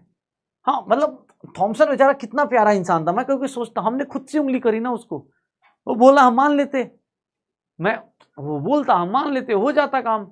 अब यार वो जबरदस्ती का उंगली कर रहे, नहीं नहीं। अब जैसे इस बेचारे ने बोला एसिड ये होता है, अब लोग भिड़ गए, ना ना एसिड तो सर इधर भी होता है। अबे हो गया ना भाई, खत्म कर लेता है। अब तो इसके इन लोगों के चक्कर में हमें पढ़ना पड़ जाएगा, अब तुम्हें भी अंदर से पढ़ना पड़ेगा। चलो देखना देखना, ये देखो आर्हेनियस बेचारा फेल हो गया। आर्हेनियस के बाद आया हमारे पास ब्रोंस्टेड-लॉरी कॉन्सेप्ट। हमारे पास आर्हेनियस के बाद कौन आया, ब्रोंस्टेड-लॉरी कॉन्सेप्ट। हाँ आधी साइंस तो हमने खुद ही बढ़ा ली। तो पता है इंटीग्रेशन पहले मैथ्स में नहीं था, इंटीग्रेशन नहीं था लाइफ में। न्यूटन से किसी ने पूछ दिया, क्वेश्चन पूछा गया, कैलकुलस पहले नहीं था हमारी लाइफ में, मैथ्स का पार्ट कैलकुलस नहीं था। न्यूटन से किसने पूछ दिया क्वेश्चन कि अगर डिसइंटीग्रेटेड है, ऐसे करके डिसइंटीग्रेटेड मास रखा है तो इसका बताइए। उसने एक किताब लिख के भेज दी उस बंदे को, और उसमें पूरा मैथ्स, एक नया मैथ्स पूरा बना दिया जिसका नाम है कैलकुलस। तो भाई मैं मेरे सामने पूछता ही नहीं, मैं सीधी सी बात है, सेव लोगों के सर पे गिरे, लोगों के सर पे नहीं पता नहीं कहाँ कहाँ गिरे, लोगों ने क्वेश्चन पूछा ही नहीं, खा गए, खत्म हो गया। हम तो आशीर्वाद समझ के खा लेते, जरूरी थोड़ा किताब लिख के बर्बाद कर दिया, हमें अपना तो बर्बाद हुई, हमें ही लेके डूबे, ठीक है। वो तो मतलब अलग ही लेवल पे था बंदा। हाँ इन्होंने डायलॉग ही नहीं पढ़ा था, जियो और जीने दो। इन्होंने बोला नहीं हम पढ़ेंगे, सबको पढ़ने दो, पढ़ा दिया सबको, अब पढ़ रहे हैं हम लोग। अब देख लो आर्हेनियस को उंगली करी, कर दिया उसने, अब बोला कि अच्छा चलो मेरे बाद वाले लोग तुम्हें आंसर देंगे। अब लोगों ने बोला आर्हेनियस भाई साहब तुम फेल हो गए, चलो एक काम करो दूसरा बंदा आओ, ठीक है। दूसरा बंदा आए, दूसरा बंदा कौन है, ये दो लोग मिलके आए। इन्होंने बोला भाई साहब सुनिए ना, एसिड और बेस अलग अलग नहीं होते, इन दोनों के बीच में जो आपने आर्हेनियस ने बोला वही बात मैं थोड़ा और तरीके से बोलूंगा और मेरा नाम भी इतिहास में छप जाएगा। वही बातों को इस तरह से अलग से बताया। इनके हिसाब से क्या था, इनके हिसाब से इन्होंने बस मीडियम हटा दिया और इन्होंने क्या बोला कि एसिड किसको बोलेंगे, एसिड किसको बोलेंगे, एसिड किसको बोलेंगे और बेसिस। कितनी बड़ी बात बोली, ध्यान से सुनना। इनके हिसाब से एसिड, सर एसिड क्या है, अब तुम बोलोगे ये देखो सर एसिड क्या है, विच गिव्स H+ आयन।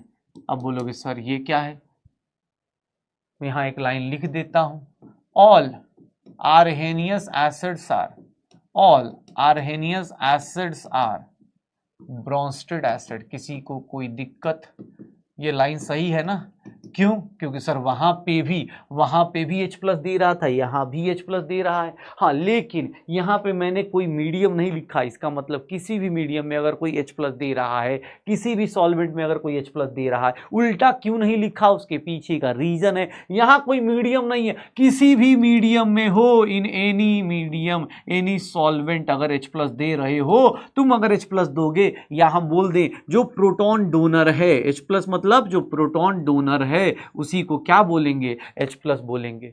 देख लो, लिख सकते हैं ना, all Arrhenius acids are Bronsted acid but all Bronsted acids are not Arrhenius acid. क्यों? क्योंकि सर ये किसी भी मीडियम में H+ दे सकता है, वो बंदा सिर्फ और सिर्फ पानी में देगा तो पानी वाला बाकी सब में मिक्स हो जाएगा, पानी वाला बाकी सब में मिक्स हो जाएगा। अब इसको रटना मत बैठ के कि रट लो, ठीक, रटना मत, ठीक है, इसको रटना मत।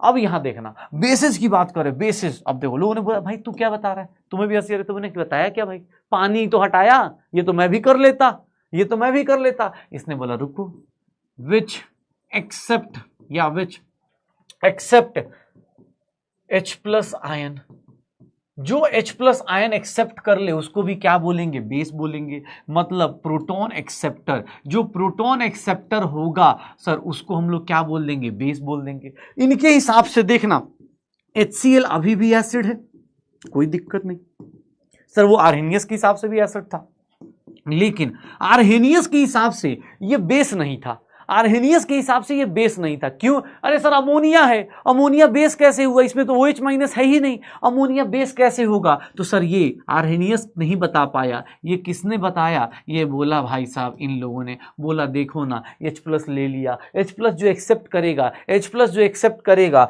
H+ जो एक्सेप्ट करेगा उसी को क्या बोल देंगे सर, जो H+ एक्सेप्ट करेगा उसको बेस बोल देंगे। आर्हेनियस को तोड़ के इन्होंने बस एक नई डेफिनेशन बता दी, ये बेसिस हो गए और ये क्या हो गया, एसिड हो गया। HCl पानी में जरूरत नहीं, ऐसे भी किसी भी जगह जाएगा तो H+ दे दे, अगर कहीं भी कोई चीज अगर अपने आप से H+ दे देगा तो उसको क्या बोलेंगे, एसिड, और अगर कोई H+ एक्सेप्ट करेगा तो उसको क्या बोलेंगे, बेस। तुम्हें लगता होगा अरे इतना इजी के लिए क्यों अलग थ्योरी पढ़ा रहे हो, भैया इतना आसान था नहीं, इन्होंने तुम्हारी जिंदगी में पता एक नया कॉन्सेप्ट लेके आए। और ध्यान से सुनना, ये अगर एसिड है, H+ देने के बाद जो एसिड का पार्ट बचता है उसको हम लोग बोल देते हैं कॉन्जुगेट बेस।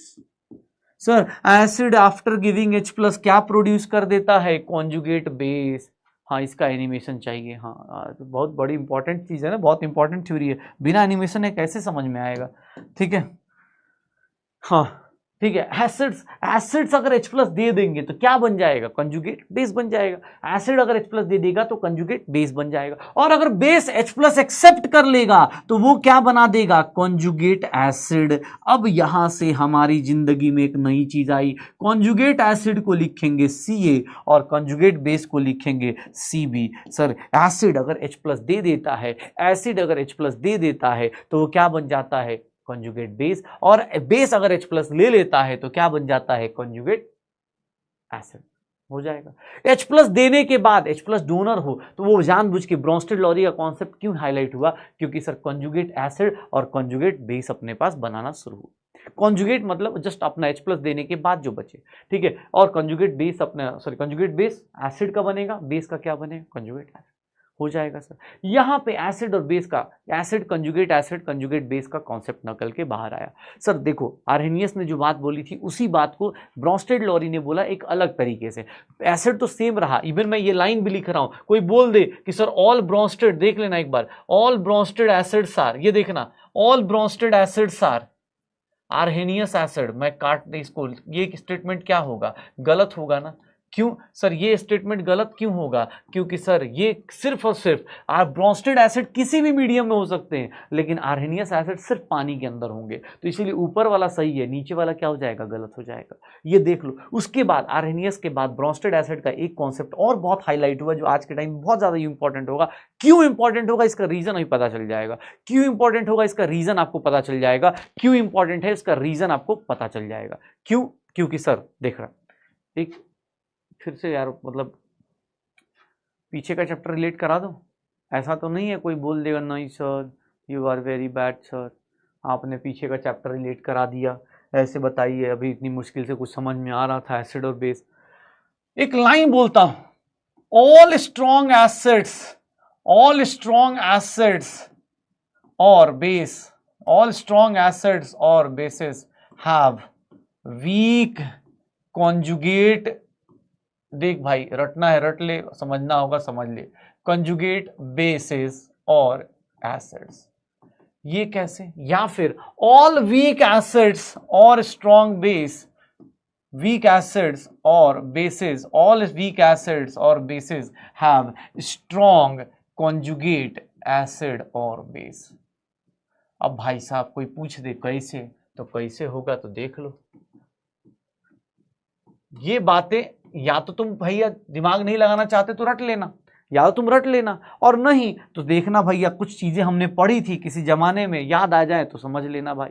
मैं तुम्हें समझाने की कोशिश करता हूं, जो बुरा माने उनके लिए पहले ही सॉरी बोल देता हूं। जो दिमाग से साथ साथ सोच रहे हैं, देखिएगा भैया, ये रिएक्शन है, ए रिएक्शन है H प्लस और A माइनस। इसका इक्विलिब्रियम कांस्टेंट अगर मान लो 100 दिया है, इस रिएक्शन का इक्विलिब्रियम कांस्टेंट अगर 100 दिया है, सिमिलरली अगर ये एसिड है, चलो ये एसिड है, ये एसिड है, और इसका इक्विलिब्रियम कांस्टेंट अगर मुझे क्या दिया है सर 1000 दिया है, मुझे बताओगे कौन सा एसिड जल्दी जल्दी प्रोडक्ट बना रहा है, किस एसिड का प्रोडक्ट ज्यादा है रिएक्टेंट कम है, कौन सा एसिड का स्ट्रेंथ ज्यादा है। एसिडिक स्ट्रेंथ बताओगे, एसिडिक स्ट्रेंथ का ऑर्डर क्या होगा, एसिडिक स्ट्रेंथ का ऑर्डर क्या होगा, एसिडिक स्ट्रेंथ का ऑर्डर क्या होगा, किस एसिड का ज्यादा होगा, HA का ज्यादा होगा या HB का ज्यादा होगा, विच एसिड इज मोर स्ट्रॉन्ग, कौन सा एसिड ज्यादा स्ट्रॉन्ग है, सेकंड वाला। क्यों? क्योंकि इक्विलिब्रियम कांस्टेंट ज्यादा है, मतलब प्रोडक्ट ज्यादा बनेगा, HB ज्यादा बनेगा।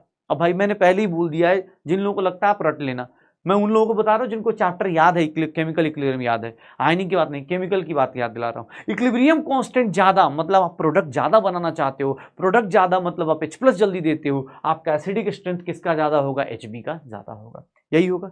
अब देखना उल्टा चलते हैं, उल्टा कर दिया। अब तुम खुद सोचोगे, एक बात बताओ, एक बात बताना, यहां पे लिख देता हूं, ये एसिड है, ये इसका क्या था कंजुगेट बेस लिख दूं, ये एसिड था, ये इसका क्या हो गया कंजुगेट बेस लिख दूं, कोई दिक्कत? सर उल्टा कर दे, अगर मैं रिएक्शन उल्टा करता हूं, ये जादू सबको पता है क्या? अगर मैं रिएक्शन उल्टा कर देता हूं, कुछ वंस अपॉन ए टाइम हमने कुछ ऐसा स्टंट किया था। अब कोई तुमसे पूछ दे, ये कंजुगेट बेस, ये कंजुगेट बेस, अब बताओ सर कंजुगेट बेस का बताओ, कंजुगेट बेस में कौन ज्यादा स्ट्रांग है, कौन ज्यादा स्ट्रांग है, A माइनस या B माइनस, A माइनस या B माइनस, तुम खुद से बता दो। अब की बार किसका स्ट्रेंथ ज्यादा हो गया? सर जितना स्ट्रॉन्ग एसिड था ना, उसका बेस क्या बना, उतना ही वीक बना, उतना ही आपका क्या बन गया, वीक बन गया। अगर मैं तुमसे पूछ दूं कि सर अब बताओ कंजुगेट बेस का स्ट्रेंथ बताओ, कंजुगेट बेस स्ट्रेंथ बताओ, कंजुगेट बेस का स्ट्रेंथ बताओ, कौन ज्यादा स्ट्रॉन्ग होगा, कौन ज्यादा स्ट्रॉन्ग होगा कंजुगेट बेस में, कौन ज्यादा? तो सर A माइनस ज्यादा स्ट्रॉन्ग कंजुगेट बेस है as compare to B minus. जिन लोगों को समझ में आया बहुत बड़ा जादू है, जिन लोगों को नहीं समझ में आया बेटा आप ऊपर वाला याद कर लेना, ठीक है, आई एम सॉरी। हाँ भाई मतलब ऑब्वियस है ना, ये अब चीज़, अब ये कैसे उल्टा हो रहा है सीधा हो रहा है, जो लोग हो सकते हैं कि भाई अरे सर कहाँ से आया कैसे आया, तो आप ये जान जाओ, आप ये याद रखना, अगर स्ट्रॉन्ग एसिड है H+ देने के बाद वो वीक में कन्वर्ट हो जाता है, अगर वीक है तो स्ट्रॉन्ग में कन्वर्ट हो जाएगा। मैंने एसिड का एग्जाम्पल लिया है, आप बेस का एग्जाम्पल ले लेना, एसिड का एग्जाम्पल लिया है, आप बेस का एग्जाम्पल ले लेना, सबका सेम बनेगा। अच्छा रिएक्शन उल्टा करने पे इक्विलिब्रियम कांस्टेंट क्या हो जाता है, रेसिप्रोकल, ठीक है ना। तो भैया ये देख लो, एसिडिक स्ट्रेंथ कंजुगेट बेस का स्ट्रेंथ, जो जितना स्ट्रॉन्ग एसिड उसका बेस उतना ही वीक होता चला जाएगा, ठीक है ना, ये ध्यान रखिएगा। हो जाएगा, हो जाएगा सर, श्योर हो? तो ये दो लाइंस आपके सामने हैं, उसके बाद अब बताते हैं कोई भी एसिड। अब तुमसे क्या बोला, ब्रोंस्टेड लॉ ने क्या बोला कि जो H+ देगा वो क्या कहलाएगा, एसिड, और जो H+ लेगा वो क्या कहलाएगा, बेस। यहीं से याद रखना, आर्हेनियस ने एम्फोटेरिक नेचर नहीं बोला था, आर्हेनियस ने कभी एम्फोटेरिक नेचर नहीं बोला था वाटर का। आर्हेनियस के हिसाब से water is a neutral solvent, दोनों लाइन का मीनिंग याद रखना। न्यूट्रल दैट मीन्स इसके पास ना कोई H+ है ना कोई OH- है, ना वो आयनाइज होगा। आर्हेनियस के हिसाब से water is a neutral solvent, लेकिन एम्फोटेरिक कौन कॉन्सेप्ट जो आता है, पहली बार जिंदगी में एम्फोटेरिक कॉन्सेप्ट लेके कौन आया, पहली बार जिंदगी में एम्फोटेरिक कॉन्सेप्ट कौन लेके आया, ठीक है, वो देखना। Water is amphoteric. अरे भैया कैसे एम्फोटेरिक, कोई बोल रहे ऐसे कैसे एम्फोटेरिक भाई, एम्फोटेरिक इन नेचर, अरे ऐसे कैसे बताओ, पानी ऐसे कैसे acidic as well as basic कैसे बिहेव करेगा। सर पानी के बारे में एम्फोटेरिक कैसे हुआ ये देखना। पानी अगर H+ एक्सेप्ट करता है तो क्या बनाता है, H3O+, यही बनाता है। मैं ऐसे लिख देता हूं, ये देखो वाटर है, H+ एक्सेप्ट करेगा, H+ एक्सेप्ट करेगा, क्या बनाएगा, H3O+ बनाएगा। अरे भैया जो H+ एक्सेप्ट करता है उसको क्या बोलते हैं, बेस, और जब H+ एक्सेप्ट कर लेता है तो क्या बन जाता है, कॉन्जुगेट एसिड। कोई पूछ दे पानी का कॉन्जुगेट एसिड, तो बेटा कॉन्जुगेट एसिड ये हो गया। और अगर पानी कोई पूछ दे कि पानी भैया H+ दे भी तो सकता है, यस सर पानी H+ दे भी सकता है। सर ब्रोंस्टेड-लॉरी कॉन्सेप्ट ऐसा था जहां पर हमें पता चला कि भैया पानी जो होता है वो एम्फोटेरिक होता है। ये छोटी छोटी लाइंस ध्यान रखिएगा, ये छोटी छोटी लाइंस का ध्यान रखिएगा। वारहेनियस ने कभी पानी को एम्फोटेरिक नहीं बोला था। आर्हेनियस के हिसाब से पानी एक न्यूट्रल सब्सटेंस था।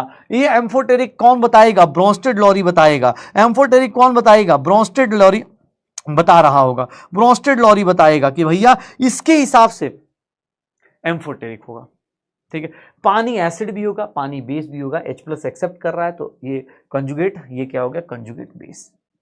चलिए हो जाएगा सर, डिफरेंस पता चल रहा है। अरे अलग अलग देखो भाई, पढ़ा है उसको कैसे कैसे डिफ्रेंशिएट कर सकते हो, रिलेशन। अब तुम्हें भी एग्जांपल में पूछ दूं, Arrhenius is sorry water is amphoteric, सर्सन रीजन में दे दूं, व्हाट लिख दूं, पानी एम्फोटेरिक है बिकॉज आर्हेनियस सेड जो भी H+ देता है उसको एसिड बोलते हैं, बेस OH- देता है उसको बेस बोलते हैं। नहीं, आर्हेनियस के हिसाब से आप प्रूफ नहीं कर पाओगे, आर्हेनियस के हिसाब से प्रूफ नहीं कर पाओगे। आर्हेनियस के हिसाब से क्या था, H+ भी दे रहा है, OH- भी दे रहा है, इसका मतलब ये न्यूट्रल हो गया। आर्हेनियस के हिसाब से ये न्यूट्रल था, लेकिन ब्रोंस्टेड-लॉरी ने एक्सप्लेन किया कि नहीं, water can accept H+, water can give H+, ये दोनों को देखते हुए आप बोल सकते हो कि water is amphoteric in nature, पानी क्या होगा, एम्फोटेरिक इन नेचर होगा। ठीक है, हो जाएगा सर, श्योर हो तो बस ये छोटी छोटी चीजें हैं। अब देख लो, अब देखो एक चीज और, किसी का भी कंजुगेट एसिड बनाना है, किसी का कंजुगेट बेस बनाना है, कैसे बनेगा। कंजुगेट एसिड कब बनता है, चलो बताओ, कंजुगेट एसिड किसका बनता है, कंजुगेट एसिड किसका बनता है, एसिड का या बेस का। अगर मैं बोलता हूं कंजुगेट एसिड बनाना है, किसी का कंजुगेट एसिड बनाना है, सर मुझे क्या लेना पड़ेगा, बेस लेना पड़ेगा या एसिड लेना पड़ेगा, जल्दी बताओ, जल्दी बताओ क्या होगा। कॉन्जुगेट एसिड लेना है तो क्या होगा, कॉन्जुगेट एसिड अगर किसी का बनाना है तो सर बेस अपने पास, बेस अगर H+ एक्सेप्ट करेगा, बेस अगर H+ एक्सेप्ट करेगा तो उसका क्या कहलाएगा, कॉन्जुगेट एसिड, पक्का। और अगर मैं बोलूं कि सर कोई एसिड है, कोई एसिड है, अगर H+ accept, sorry acid, H+ क्या करेगा, एसिड अगर H+ गेन लूज करेगा तो ये क्या बनाएगा, कॉन्जुगेट बेस बनाएगा। कोई दिक्कत, याद रखिएगा कभी भी क्वेश्चन कोई पूछे दोनों में, अगर मुझसे कभी उल्टा कोई पूछेगा ना, याद रखो जो नाम में है ना, जैसे कंजुगेट एसिड बोल रहा है तो बेस चाहिए, सर कंजुगेट बेस बोल रहा है तो क्या चाहिए, एसिड चाहिए। कोई भी बेस दिया है, अब देखो फटाफट, अब बनाओ तुम खुद से, ये चलो ट्राई करो, इसका कंजुगेट बेस बनाओ, इसका कंजुगेट एसिड बनाओ, इसका कंजुगेट एसिड बनाओ, जल्दी जल्दी बनाओ, जल्दी जल्दी बनाओ, कंजुगेट एसिड, इसका कंजुगेट बेस बनाओ, कंजुगेट बेस बनाना है मुझे, कंजुगेट बेस बताइए, इसका कंजुगेट बेस, इसका कंजुगेट बेस।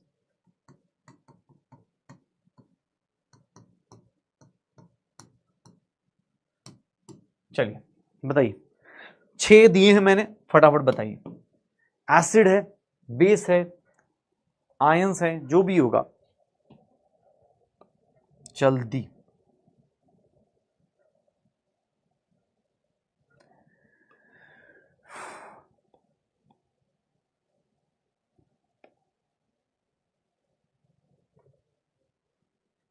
क्या होगा, इसके केस में मैच कर लो, बस मैच कर लेना। इसके केस में NH3 हो गया, इसके केस में H2 हो गया, इसके केस में CH4 हो गया। इसके केस में बात करेंगे तो यहाँ क्या हो जाएगा, Cl माइनस हो जाएगा, यहाँ NO3 माइनस हो जाएगा और यहाँ पे क्या बन जाएगा, HSO4 माइनस हो जाएगा, HSO4 माइनस हो जाएगा। कुछ ऐसे लोग भी होते हैं, कुछ एम्फोटेरिक नेचर के लोग होते हैं। एम्फोटेरिक नेचर के लोग क्या होते हैं, ध्यान से देखना, जो एम्फोटेरिक लोग होते हैं, एम्फोटेरिक लोग क्या होंगे सर, वो क्या करेंगे, एम्फोटेरिक लोग क्या करते हैं, H+ एक्सेप्ट भी करते हैं और H+ लूज भी करते हैं। जैसे देख लो, OH माइनस की बात कर रहा हूं, इसका कॉन्जुगेट एसिड बोलूंगा तो कॉन्जुगेट एसिड ही बन सकता है, और इसका कॉन्जुगेट बेस बोलूंगा कॉन्जुगेट बेस भी बन सकता है। बताओगे क्या क्या बनेगा इसका, सर कोई भी ऐसा बंदा होगा जो conjugate acid as well as conjugate base भी बना सकता है, conjugate acid as well as conjugate base भी बना सकता है। बताओगे ऐसे लोगों को ही क्या बोलते हैं, एम्फोटेरिक बोलते हैं। जैसे मेरे पास ये एग्जांपल हैं, ये कुछ एग्जांपल्स हैं, इनको हम लोग बोलते हैं कि यार ये लोग क्या करेंगे, NH2 माइनस NH3 है, ये एम्फोटेरिक हो सकते हैं। एम्फोटेरिक मतलब जो H+ एक्सेप्ट भी कर सकते हैं, एक्सेप्ट गेन लूज भी कर सकते हैं। देख लो कैसे हो जाएगा, एम्फोटेरिक नेचर कैसा होगा, इन दोनों का एसिड बनाओ, कंजुगेट बेस बनाओ। कंजुगेट एसिड है, कंजुगेट एसिड अगर आपको बनाना है, अगर कंजुगेट एसिड बनाना है तो कंजुगेट एसिड में क्या हो जाएगा, आपको किसकी तरह H+ क्या करना है, लूज करना है या गेन करना है। आप पहले बना लो, इन 8 का एग्जाम्पल बना लो, फिर मैं आपको बताता हूं।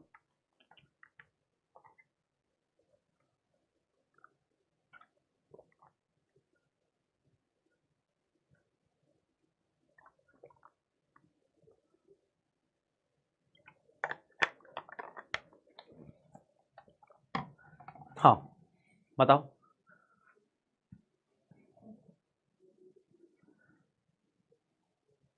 क्या होगा सर, इसका कंजुगेट बेस बनाना है। बेस कब बनता है, जब वो एसिड की तरह हो, तो मतलब O-2।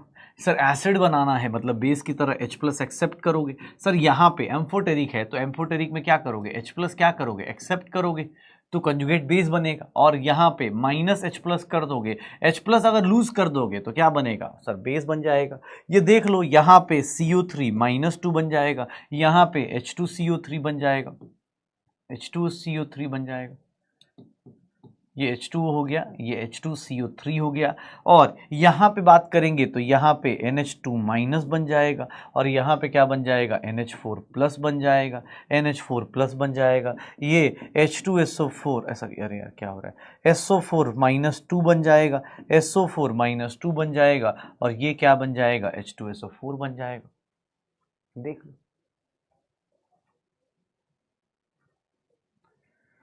जल्दी, बस आप सही करके बता दो। 8 कितने हो गए, ये 8 थे, 8 + 6 14 हो गए।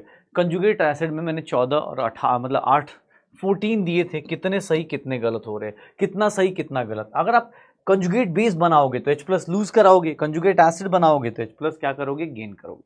क्या होगा, सारे करेक्ट, 8 10 जितने सही गलत।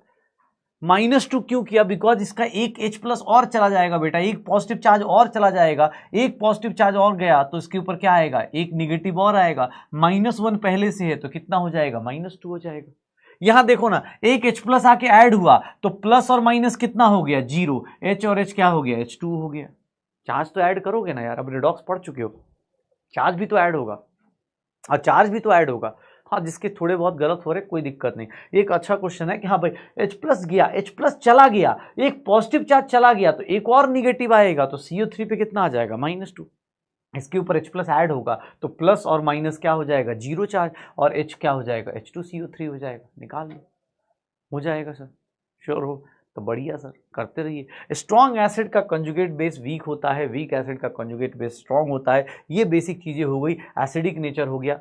क्वेश्चंस करोगे, 2019 का एक क्वेश्चन तो बहुत डिफिकल्ट है, एग्जाम में क्वेश्चन आया हुआ है। मैं इतना डिफिकल्ट क्वेश्चन बेटा तुम शायद ना कर पाओ, इतना डिफिकल्ट क्वेश्चन तुम शायद ना कर पाओ, 2019 का क्वेश्चन कर लोगे। अरे कौन बोल रहा है केबीडी नहीं होगा, ये लाओ ना यार, 2019 का एक क्वेश्चन दूंगा, कर लोगे, बताओ। सच सच कर लेना, एग्जाम हॉल की तरह सोच लो, पहले पढ़ लो, तुम अपना सोच लो, रिमेंबर कर लो। एग्जाम हॉल में ऑप्शन मिलेगा नहीं आपको कॉपी किताब खोलने का, क्वेश्चन दूंगा, सच से बताओ जल्दी। डन, चलो क्वेश्चन देता हूं, करके देखो। ये 2019 का क्वेश्चन है, आप लोग करके देखिए। 2019 एग्जाम का क्वेश्चन है, मैं ज्यादा टाइम नहीं दूंगा आपको इस क्वेश्चन के लिए। अगर आप सब कुछ समझते हैं तो इस क्वेश्चन के लिए ब्रॉन्स्टेड एसिड बहुत डिफिकल्ट है। इतना डिफिकल्ट क्वेश्चन शायद तुमने देखा हो, इतना डिफिकल्ट क्वेश्चन शायद कोई कभी तुमने देखा हो। जल्दी क्या आएगा?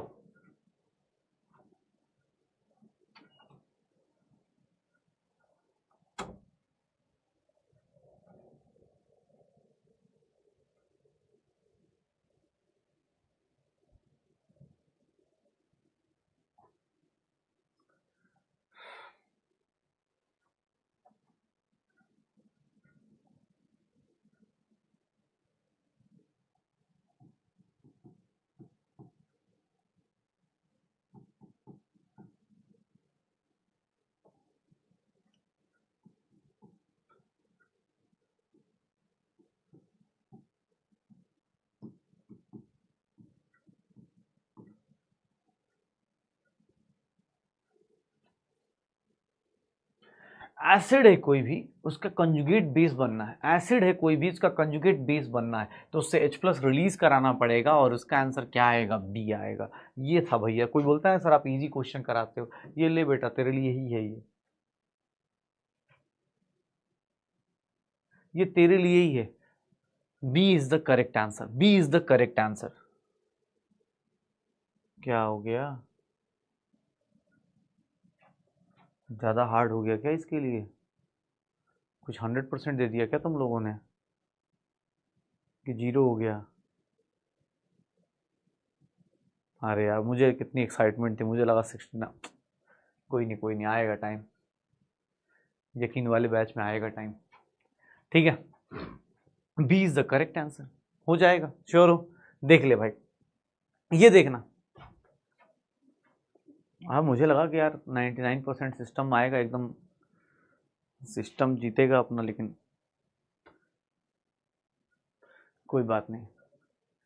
ये जो हंस रही है दुनिया मेरी ना, तुम्हारी नाकामियों पे ताने कस रही है दुनिया, तुम्हारी नाकामियों पे अगले साल झंडा फहरा देंगे उन्हीं लोगों के सर के ऊपर। ठीक है, चलो देखते हैं, कोई दिक्कत नहीं। अच्छा इसमें, अच्छा एक चीज और, इसकी लिमिटेशन क्या थी? ब्रॉन्स्टेड एसिड की लिमिटेशन क्या थी? ब्रॉन्स्टेड एसिड की लिमिटेशन क्या थी भैया? इनका लिमिटेशन क्या था? जैसे अब देखो, अब तुमने ये तो पता कर लिया कि एसिड वो है जो H+ देता है, बेस वो है जो H+ एक्सेप्ट करता है। लेकिन अब जैसे ये कंपाउंड है भाई, ये ना H+ दे रहा है ना ले रहा है, इसको कैसे डिसाइड करोगे? ये इनकी लिमिटेशन आ गई। कुछ ऐसे सब्सटेंस होते हैं जो ना H+ देते हैं ना H+ लेते हैं, फिर भी भाई वो डिसाइड हो जाते हैं, फिर भी वो डिसाइड हो जाते हैं कि सर मुझे कैसे पता चलेगा कि ये बंदा क्या करने वाला है। जैसे मुझसे कोई बोले कि सर SF4 क्या है, मैं नहीं बता पाऊंगा। SF4 एसिड है या बेस है मुझे नहीं पता, क्योंकि ब्रॉन्स्टेड हो चाहे एर्हिनियस हो, सबने कहानी उसी के ऊपर बात करी है। या तो तुम H+ लो या तो तुम H+ दे दो। ब्रॉन्स्टेड हो एसिड, मतलब एसिड या बेस जो भी है, ब्रॉन्स्टेड एसिड हो चाहे ब्रॉन्स्टेड बेस हो, एर्हिनियस एसिड हो एर्हिनियस बेस हो, सब में H+ और OH- की बात कर रहा है। ये एसिड है या बेस है मुझे नहीं पता चल रहा, तो मैं कैसे डिसाइड करूंगा? अब इसको भी उंगली करेंगे ना हम लोग, उंगली तो करेंगे ही अपने पास। हाँ, अरे कोई दिक्कत नहीं, ठीक है। अभी ऑर्गेनिक टाइम लगेगा भाई, अभी टाइम है सब में। तो अपना पहले फिजिकल खत्म कर भाई, एक पोर्शन फिनिश हो जाए, 15-16 क्वेश्चन निपटा, फिर 15-16 क्वेश्चन अगला पकड़, फिर उसके बाद अगला पकड़।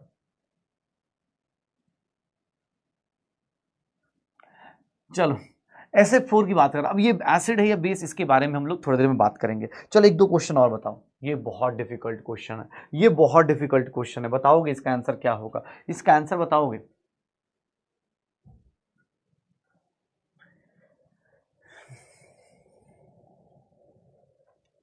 जल्दी।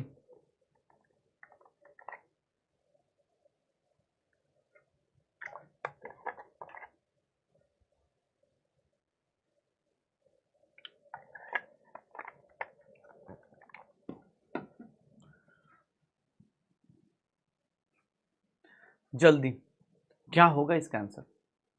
अब इसके बाद अपने क्या आएगा? कॉन्जुगेट एसिड बनाना है, कॉन्जुगेट एसिड बनाना है O-2 का। एसिड कैसे बनता है? जब ये किसकी तरह बिहेव करेगा? बेस की तरह, क्योंकि बेस ही कॉन्जुगेट एसिड बना सकता है। एक H+ लेगा तो ये क्या बना देगा? OH-। ये क्या हो जाएगा? कॉन्जुगेट एसिड हो जाएगा, इसका ये कॉन्जुगेट एसिड हो जाएगा। आंसर क्या आ जाएगा? D is the correct answer. D is the correct answer. Good, चलो भाई बढ़िया सिस्टम। तो चलो, अब आर्हेनियस हो गया, अब ब्रॉन्स्टेड हो गया। अब एक काम करते हैं, बहुत हो गया, अब बुलाते हैं अपने विनर को। अब बुलाते हैं सबसे लास्ट वाले बंदे को। और तुम्हें पता है सबसे लास्ट वाला जो बंदा है उसका नाम ऐसे अभी, हाँ पता चला उसके नाम के साथ से वो कर रहे हैं हम लोग, सिमेट्री फैला रहे हैं। नहीं नहीं नहीं नहीं, क्या नाम है उसका? नाम है लुईस थ्योरी। एल्विस का भाई नहीं है भाई, लुईस नाम था, वो पहले से थे। लेवाइस नहीं था, लुईस था। और लुईस थ्योरी ये थे जिन्होंने केमिकल बॉन्डिंग में भी आए थे। ये केमिकल बॉन्डिंग में भी थे, इनकी जिंदगी में बहुत सारे काम इन्होंने किए। लुईस थ्योरी अपने पास, ठीक है। हाँ, नाम प्रोनाउंसिएशन हो जाता है ना एल्विस टाइप। चलो तो भाई इनका सिस्टम देखते हैं। यार ये तो बड़ा दिक्कत है यार अपने पास, ऐसा वर्ड यूज कर लिया ना केमिस्ट्री वालों को तो और ज़्यादा दिक्कत होती है। अब थर्मोडायनेमिक्स में सोचो 11th क्लास में थर्मोडायनेमिक्स में सिस्टम पढ़ाने जाऊंगा, आधे तो वही सिस्टम सोच रहे होंगे सर आज तो मतलब, ठीक है। देखो लुईस लुईस अपने पास, लुईस थ्योरी की बात करते हैं, लास्ट थ्योरी अपने पास, ठीक है। हाँ, लुईस कॉन्सेप्ट की बात करते हैं, लास्ट थ्योरी जो एसिड और बेस को डिफाइन करेगा। और वो कौन सा है? तो एसिड बेस को डिफाइन करने के लिए आया लुईस थ्योरी। और लुईस थ्योरी क्या बता रहा है कि भैया एक काम करो, तुम ना ऐसे Arrhenius acid, Arrhenius base, Brønsted acid, Brønsted base बहुत डिफाइन कर दिया। अब एक काम करना भैया, ये लुईस थ्योरी के हिसाब से जो एसिड होगा, लुईस थ्योरी के हिसाब से होगा। एक बोल रहा है एल्विस यादव आपके घर आया था। अरे नहीं भाई, मैं ऐसा कुछ नहीं है, मैं किसी को, मैं इम्पार्शियल हूँ। आजकल कुछ बोलने में बहुत ज़्यादा बवाल हो जा रहा है भाई, ठीक है।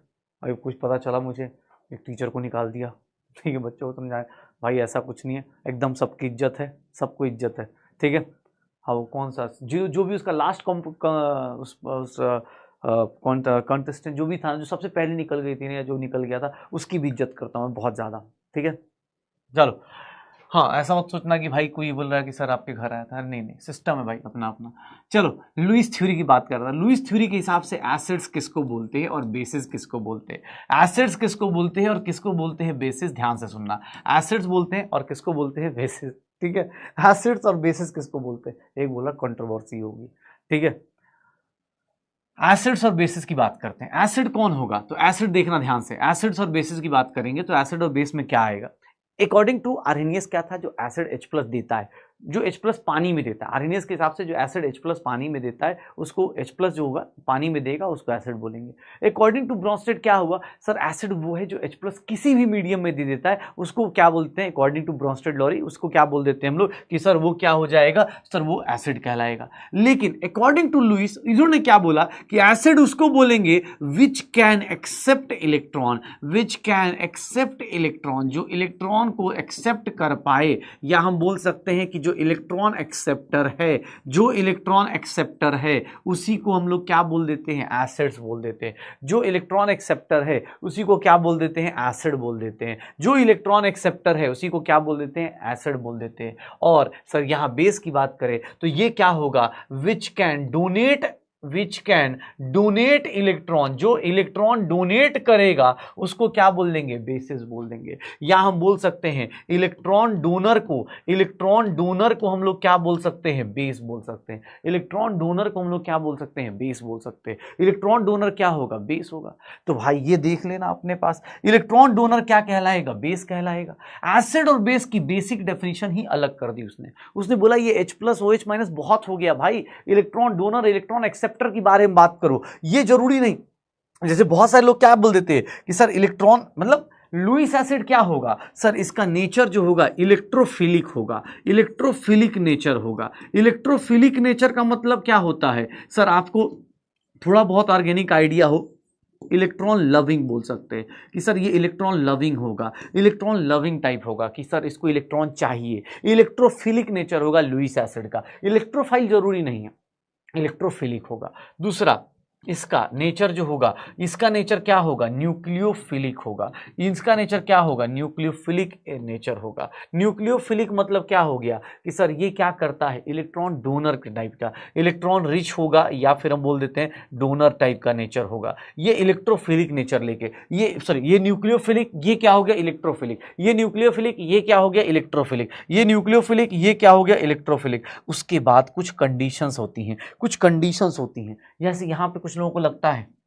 यहाँ पे कुछ लोगों को लगता है कि एसिड्स इलेक्ट्रॉन रिच होंगे या इलेक्ट्रॉन डोनेट, इलेक्ट्रॉन एक्सेप्ट करेंगे, तो सर इसको हम लोग बोल देते हैं। कौन कौन से लोग होंगे सर, कौन कौन से एग्जांपल्स में अगर मैं बात करूं, इसके एग्जांपल्स की बात करूं, तो इसके एग्जांपल्स कौन कौन से होंगे सर, कंपाउंड्स या elements having incomplete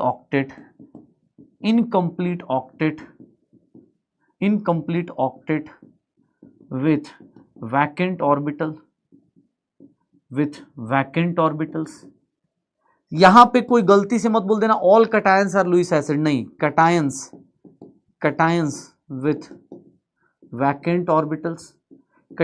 with vacant orbitals, ये क्या होंगे, लुईस एसिड होंगे। क्यों सर, सारे कटायंस क्यों नहीं हो सकते, उसके पीछे का रीजन अभी पता चल जाएगा। सारे कटायंस क्यों नहीं होंगे, उसके पीछे का रीजन अभी पता चल जाएगा, ध्यान से सुनना। इसमें देख लेना, electro elements having incomplete octet with vacant orbital, सब जगह वैकेंट ऑर्बिटल होना चाहिए। क्यों, उसके पीछे का रीजन क्या है, वैकेंट ऑर्बिटल नहीं होगा तो इलेक्ट्रॉन एक्सेप्ट कहां करोगे भाई, इलेक्ट्रॉन एक्सेप्ट कहां करोगे। एक बात बताना, थोड़ा सा देखना अपने पास, ये देखना अपने को, अगर मैं NH4 प्लस बोल दूं, NH4 प्लस बोलूं, NH4 प्लस क्या है, कटायन है। लोगों को देख के लग रहा है कि सर NH4 प्लस क्या होगा, सर इलेक्ट्रॉन डेफिशिएंट होगा। नहीं, इलेक्ट्रॉन डेफिशिएंट नहीं होता है सर, ये देख लीजिए अपने पास। अगर NH4 प्लस को मैं ऐसे बना दूं तो इलेक्ट्रॉन डेफिशिएंट नहीं है, ये इलेक्ट्रॉन डेफिशिएंट नहीं है, इसका ऑक्टेट कंप्लीट है। नाइट्रोजन के हाइब्रिडाइजेशन देखोगे sp3 है सर, कोई वैकेंट ऑर्बिटल नहीं है, कोई वैकेंट ऑर्बिटल नहीं है। इलेक्ट्रॉन कैसे एक्सेप्ट करेगा सर, इसके पास नो वैकेंट ऑर्बिटल, सर ये कभी इलेक्ट्रॉन एक्सेप्ट नहीं कर सकता, कोई भी इलेक्ट्रॉन एक्सेप्ट नहीं कर सकता।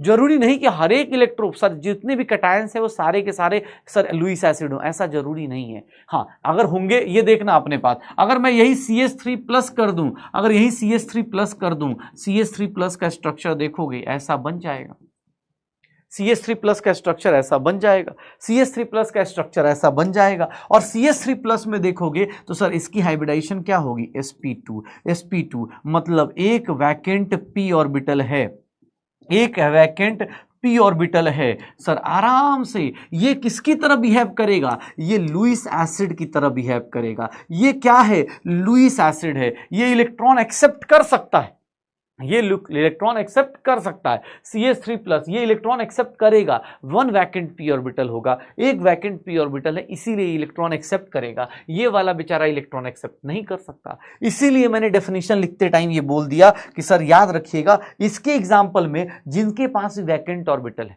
कोई बोल दे, ये देखना अपने पास, कोई बोल दे सर कंपाउंड में बताओ, ये कंपाउंड देख लो अपने पास, ये कंपाउंड देख लो, BF3 की बात कर रहे हैं, अरे कहां BF3 है, BF3 को देखो, बोरॉन सर 3-3 बॉन्ड बना के बैठ गया, 3-3 बॉन्ड बना के बैठ गया फ्लोरीन के साथ, लेकिन अभी भी ऑक्टेट में कितने इलेक्ट्रॉन्स होंगे बोरॉन के कितने इलेक्ट्रॉन्स होंगे सर, इसकी हाइब्रिडाइजेशन देखोगे sp2 आएगा, एक वैकेंट ऑर्बिटल है, एक वैकेंट ऑर्बिटल है, वन वैकेंट ऑर्बिटल है, एक वैकेंट ऑर्बिटल है सर। ये किसकी तरह एग्जिस्ट करेगा, लुईस एसिड की तरह एग्जिस्ट करेगा। ये किसकी तरह एग्जिस्ट करेगा, लुईस एसिड की तरह एग्जिस्ट करेगा, लुईस एसिड की तरह एग्जिस्ट करेगा। जिसके पास भी ऐसा होगा, ठीक है, जो भी बंदा ऐसा होगा देख लो अपने पास, लुईस एसिड जो इलेक्ट्रॉन एक्सेप्ट कर सकता है। इलेक्ट्रॉन एक्सेप्ट करने के लिए आप किसी को बुला सकते हो तभी ना जब आपके पास वैकेंट ऑर्बिटल हो, तो मेन कंडीशन यही होती है। चार्ज वार्ज याद मत रखना कि चार्ज होता है उससे फर्क नहीं पड़ता, नहीं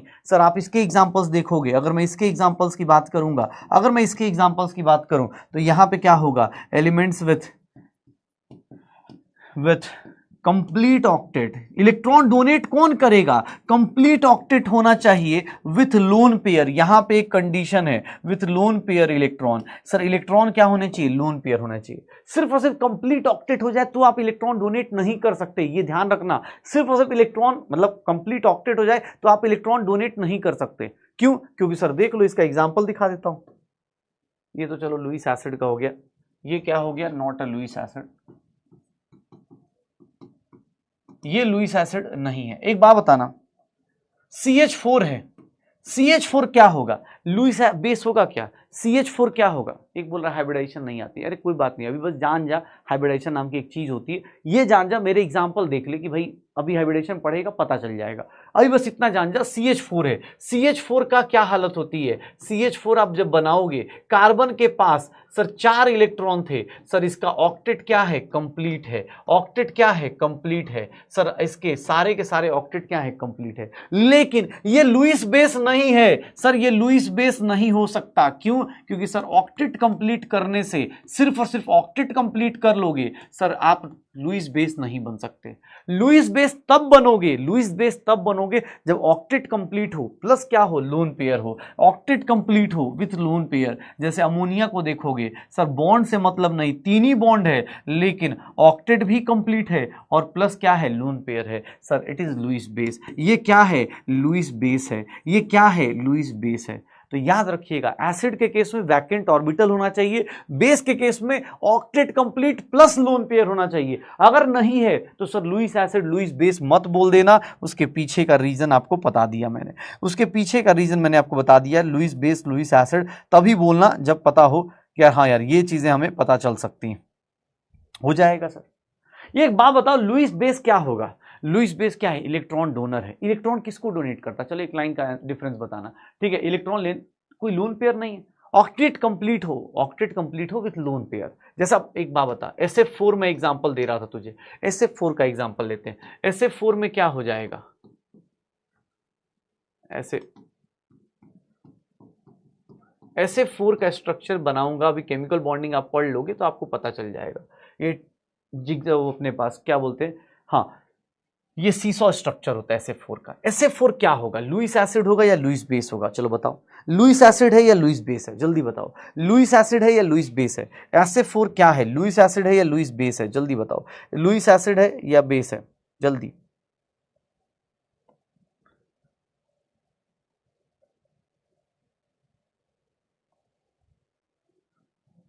क्या होगा, लुईस एसिड है या लुईस बेस। सर ये क्या है, लुईस बेस है, क्यों, क्योंकि सर देखिए ना, ऑक्टेट कंप्लीट है प्लस लोन पेयर है, तो ये क्या होगा, लुईस बेस होगा। SF4 क्या होगा, लुईस बेस होगा। SF6 चलो बताओ, SF6 बताओ। सर जरूरी नहीं कि हर एक आदमी लुईस बेस या लुईस एसिड होगा ही होगा। सर ये बताइए, ये क्या हो सकता है, ऑक्टेट से ज्यादा इलेक्ट्रॉन है, SF6 का भी हो सकता है, नहीं होगा, क्यों, क्योंकि आपके पास लोन पेयर नहीं है। अब जबरदस्ती थोड़ी ना कर देंगे। SF6 क्या होगा, लुईस एसिड होगा क्या, लुईस बेस होगा क्या, ना इलेक्ट्रॉन एक्सेप्ट करने की क्षमता है ना इलेक्ट्रॉन देने की क्षमता है, भाई वो कुछ भी नहीं है। अरे ना लेना, हाँ जल्दी, क्या होगा, कुछ भी नहीं होगा। एक बात ये देख, SF4 हो गया, SF6 हो गया, AlCl3 बता, AlCl3 क्या है, चलो अब बताओ, AlCl3 क्या है, ये बताओ, AlCl3 क्या होगा, AlCl3 बताओ जल्दी, AlCl3 क्या होगा।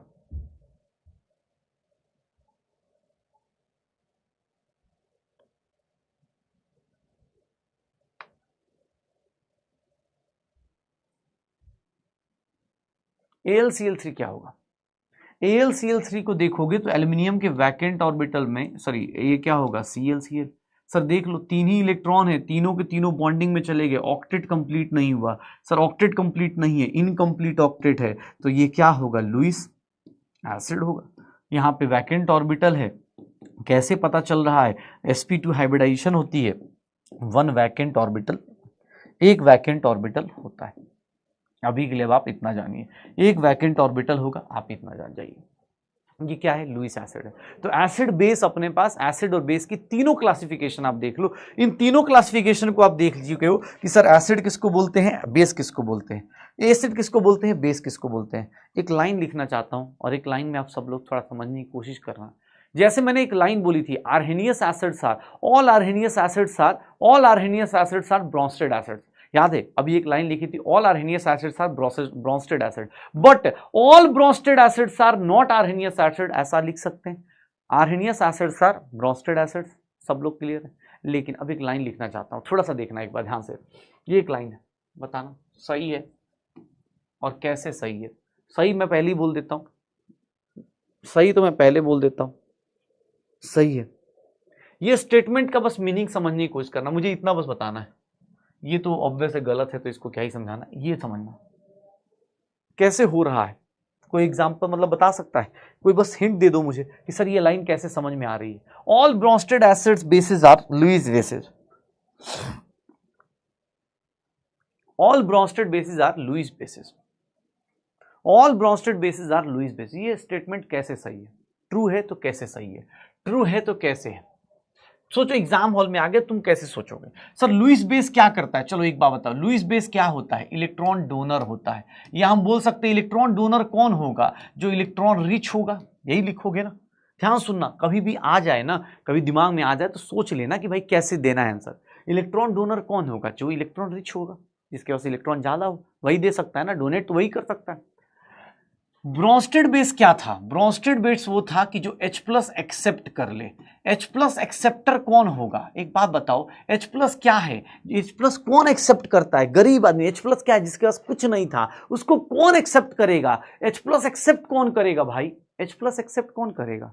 सर ये भी क्या है? ये न्यूक्लियोफिलिक इन नेचर है, ये न्यूक्लियोफिलिक इन नेचर है। और सर इसका H प्लस एक्सेप्ट कर रहा है, इसका मतलब इसके अंदर भी न्यूक्लियोफिलिक नेचर होगा। कोई H प्लस गरीब आदमी को कोई एक्सेप्ट क्यों करेगा? सर वो धनी होगा, तो ये भी सर न्यूक्लियोफिलिक नेचर होगा। अरे भाई सीधी सी बात है ना। आपको एक बात बताओ, H प्लस क्या है? Electron deficient. इसको एक्सेप्ट क्यों कर रहा है? क्योंकि आपका नेचर क्या है? आप इलेक्ट्रॉन रिच हो, तो दोनों का नेचर क्या है? न्यूक्लियोफिलिक है। तो देख ले भाई, आप देख लो, all Bronsted bases are Lewis bases. ध्यान से देख लेना अपने पास। अब मैं फिर से चिपका रहा हूं सब कुछ एक साथ, ये देख लो, मैं एसिड्स और बेस की डेफिनेशन बता रहा हूं और तीनों समरी को समराइज कर रहा हूं एसिड्स और बेसिस की। ये ध्यान रखिएगा एसिड्स और बेसिस के बारे में।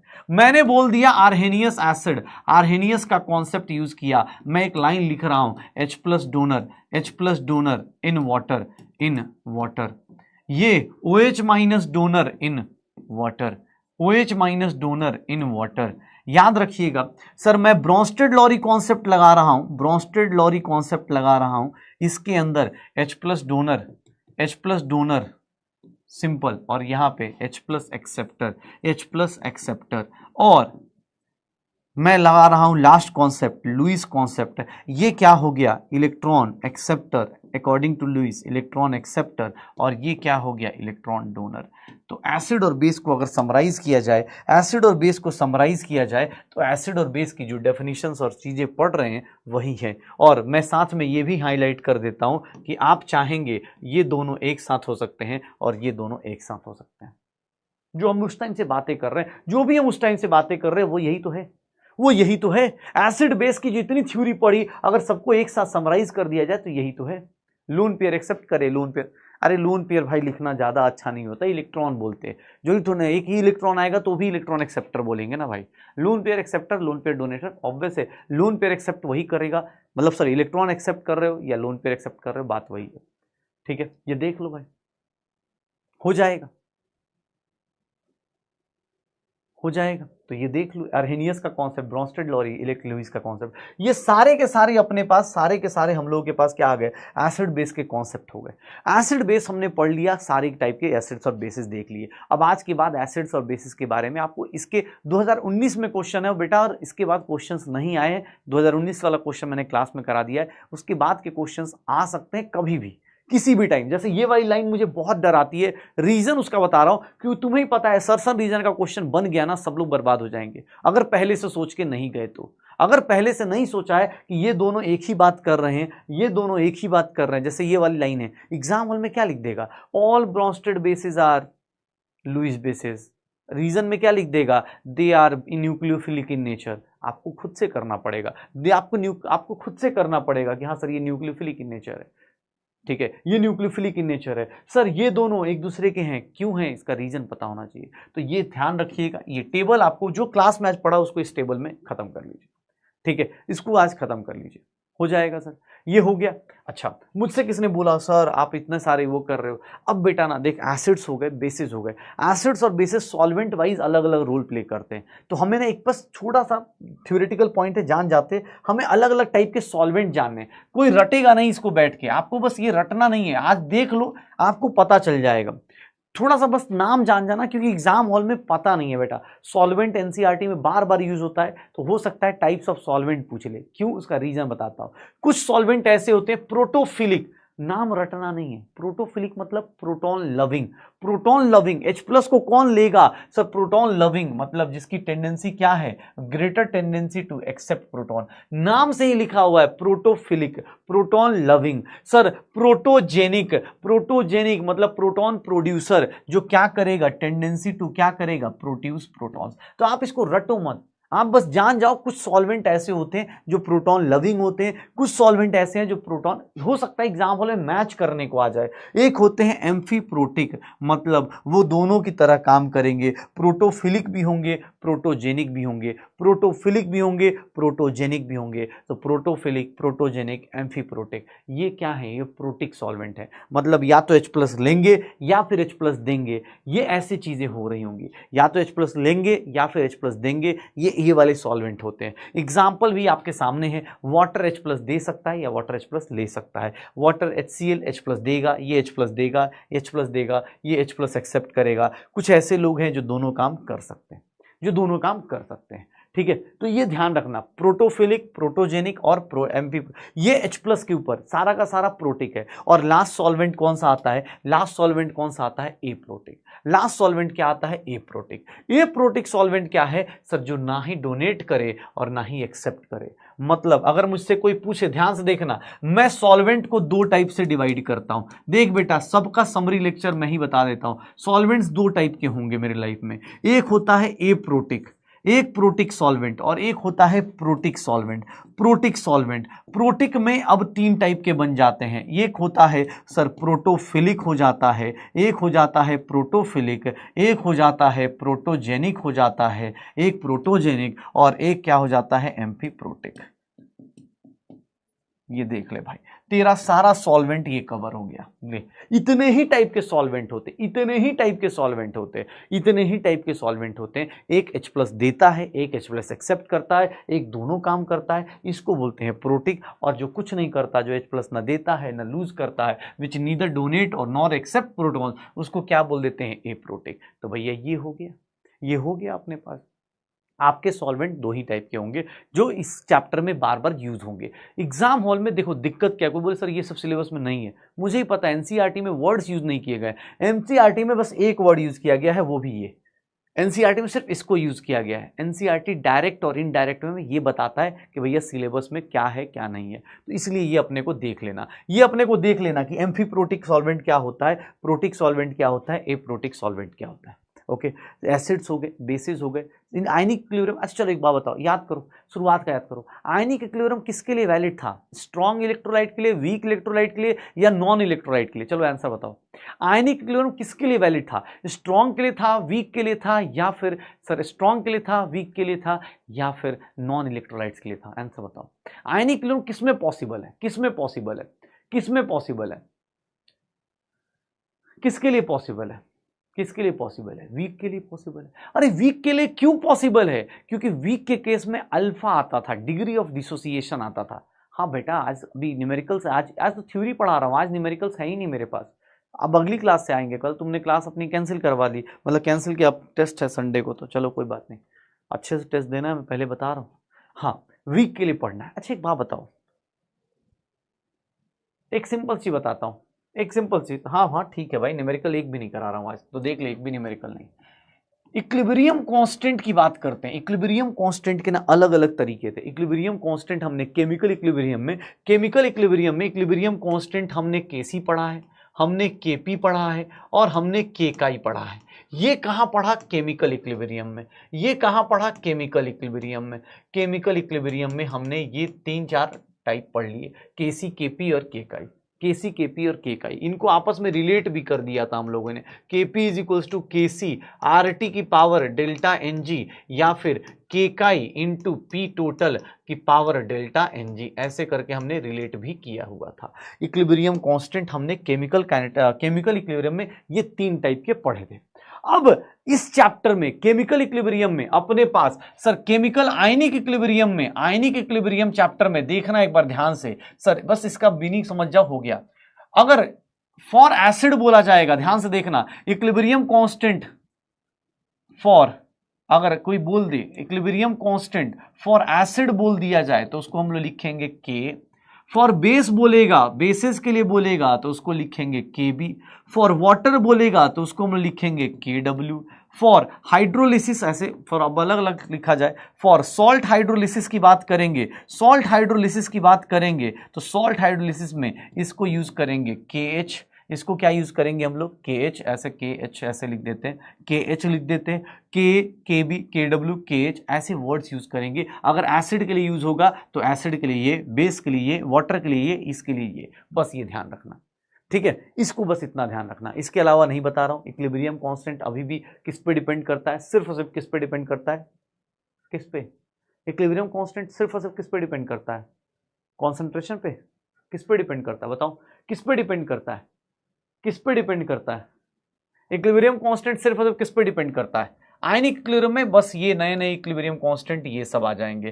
के डब्ल्यू, अगर सॉल्युबिलिटी प्रोडक्ट के लिए बात करोगे, सॉल्युबिलिटी ऑफ सॉल्ट के लिए बात करोगे, सॉल्युबिलिटी प्रोडक्ट के लिए बात करोगे तो इसका नाम के एस पी हो जाता है, के एस पी हो जाएगा, ठीक है। वेरी गुड, टेम्परेचर पे, ठीक है। सिर्फ और सिर्फ किस पे डिपेंड करता है, टेम्परेचर के ऊपर। किसके ऊपर डिपेंड करता है, टेम्परेचर के ऊपर, ठीक है ना। तो भैया आयनिक, मैंने तो कल का स्लाइड भी बना लिया था, मुझे लगा कल ही क्लास करनी है, बट कोई बात नहीं, ठीक है। आज कोई डीपीपी नहीं है, कोई डीपीपी नहीं है। आज आपको थोड़ा सा मॉड्यूल का कुछ होमवर्क दे रहा हूं, और दूसरा होमवर्क ये है, कुछ मॉड्यूल का होमवर्क होगा, और दूसरा होमवर्क ये है, रिवाइज केमिकल इक्विलिब्रियम, पूरा चैप्टर रिवाइज करके आइएगा, पूरा चैप्टर रिवाइज करके आइएगा बिफोर मंडे क्लास। मंडे की क्लास से पहले पूरा चैप्टर केमिकल इक्विलिब्रियम का रिवाइज करके आइएगा, क्योंकि वो आपके काम आएगा कि आयनिक इक्विलिब्रियम में, क्योंकि वहां पे अल्फा अल्फा कॉन्सेप्ट पढ़ रखा है। तो ध्यान रखिएगा, मॉड्यूल का होमवर्क मैं भी लिख दूंगा, मॉड्यूल का होमवर्क की टेंशन मत लीजिए, ठीक है ना। तो आज हम लोगों ने, हाँ, टेस्ट अच्छे से देना भाई, कल की क्लास मैंने टेस्ट के नाम पे दिया है, ठीक है। हाँ, टेस्ट अच्छे से देना, टेंशन मत लो, जितना पढ़ाया ना क्लास में, जितना ही पढ़ाया है ना क्लास में, उतने से ही हो जाएगा। बस तुम अच्छे से रिवाइज करके जाओ, इतना जान जाओ। मैं बार बार बोल रहा हूँ, आज क्लास में ही बोला था मैं ना, जो क्लास में पढ़ाया जा रहा है ना, उससे बाहर नीट 2024 तो छोड़ो, 25-26 कहीं भी जाओगे तो भी नहीं आएगा। लेकिन बस तुम एक चीज़ जान जाओ, इस रेस को जीतना डिफिकल्ट क्यों हो रहा है, इसका एक मेजर रीज़न ये भी है, आप चीज़ों को सही से मैनेज नहीं कर रहे हो। चीज़ें सही से मैनेज करोगे, सब कुछ आसान हो जाएगा, सब कुछ ही आसान हो जाएगा, कोई ऐसी दिक्कत आएगी ही नहीं। लाओ यार, वीडियो कॉल कर ही देते हैं, बहुत डिमांड चल रही है। चलो भाई, कोई तो उठाएगा, पहले 3 लाइन को कॉल करते हैं। चलो देखते हैं कौन कितनी पढ़ाई कर रहा है। अरे कोई तो जुड़ा, अनीश कुमार जुड़ गए हमारे साथ। अनीश कुमार, कॉपी दिखाना भाई, कॉपी दिखाना है। हाँ, शक्ल दिख गई, बहुत बढ़िया। अबे क्या कर रहे हैं ये लोग, इसमें भी स्पैमर होते हैं क्या, कि हाँ भाई कनेक्ट किया चले गए।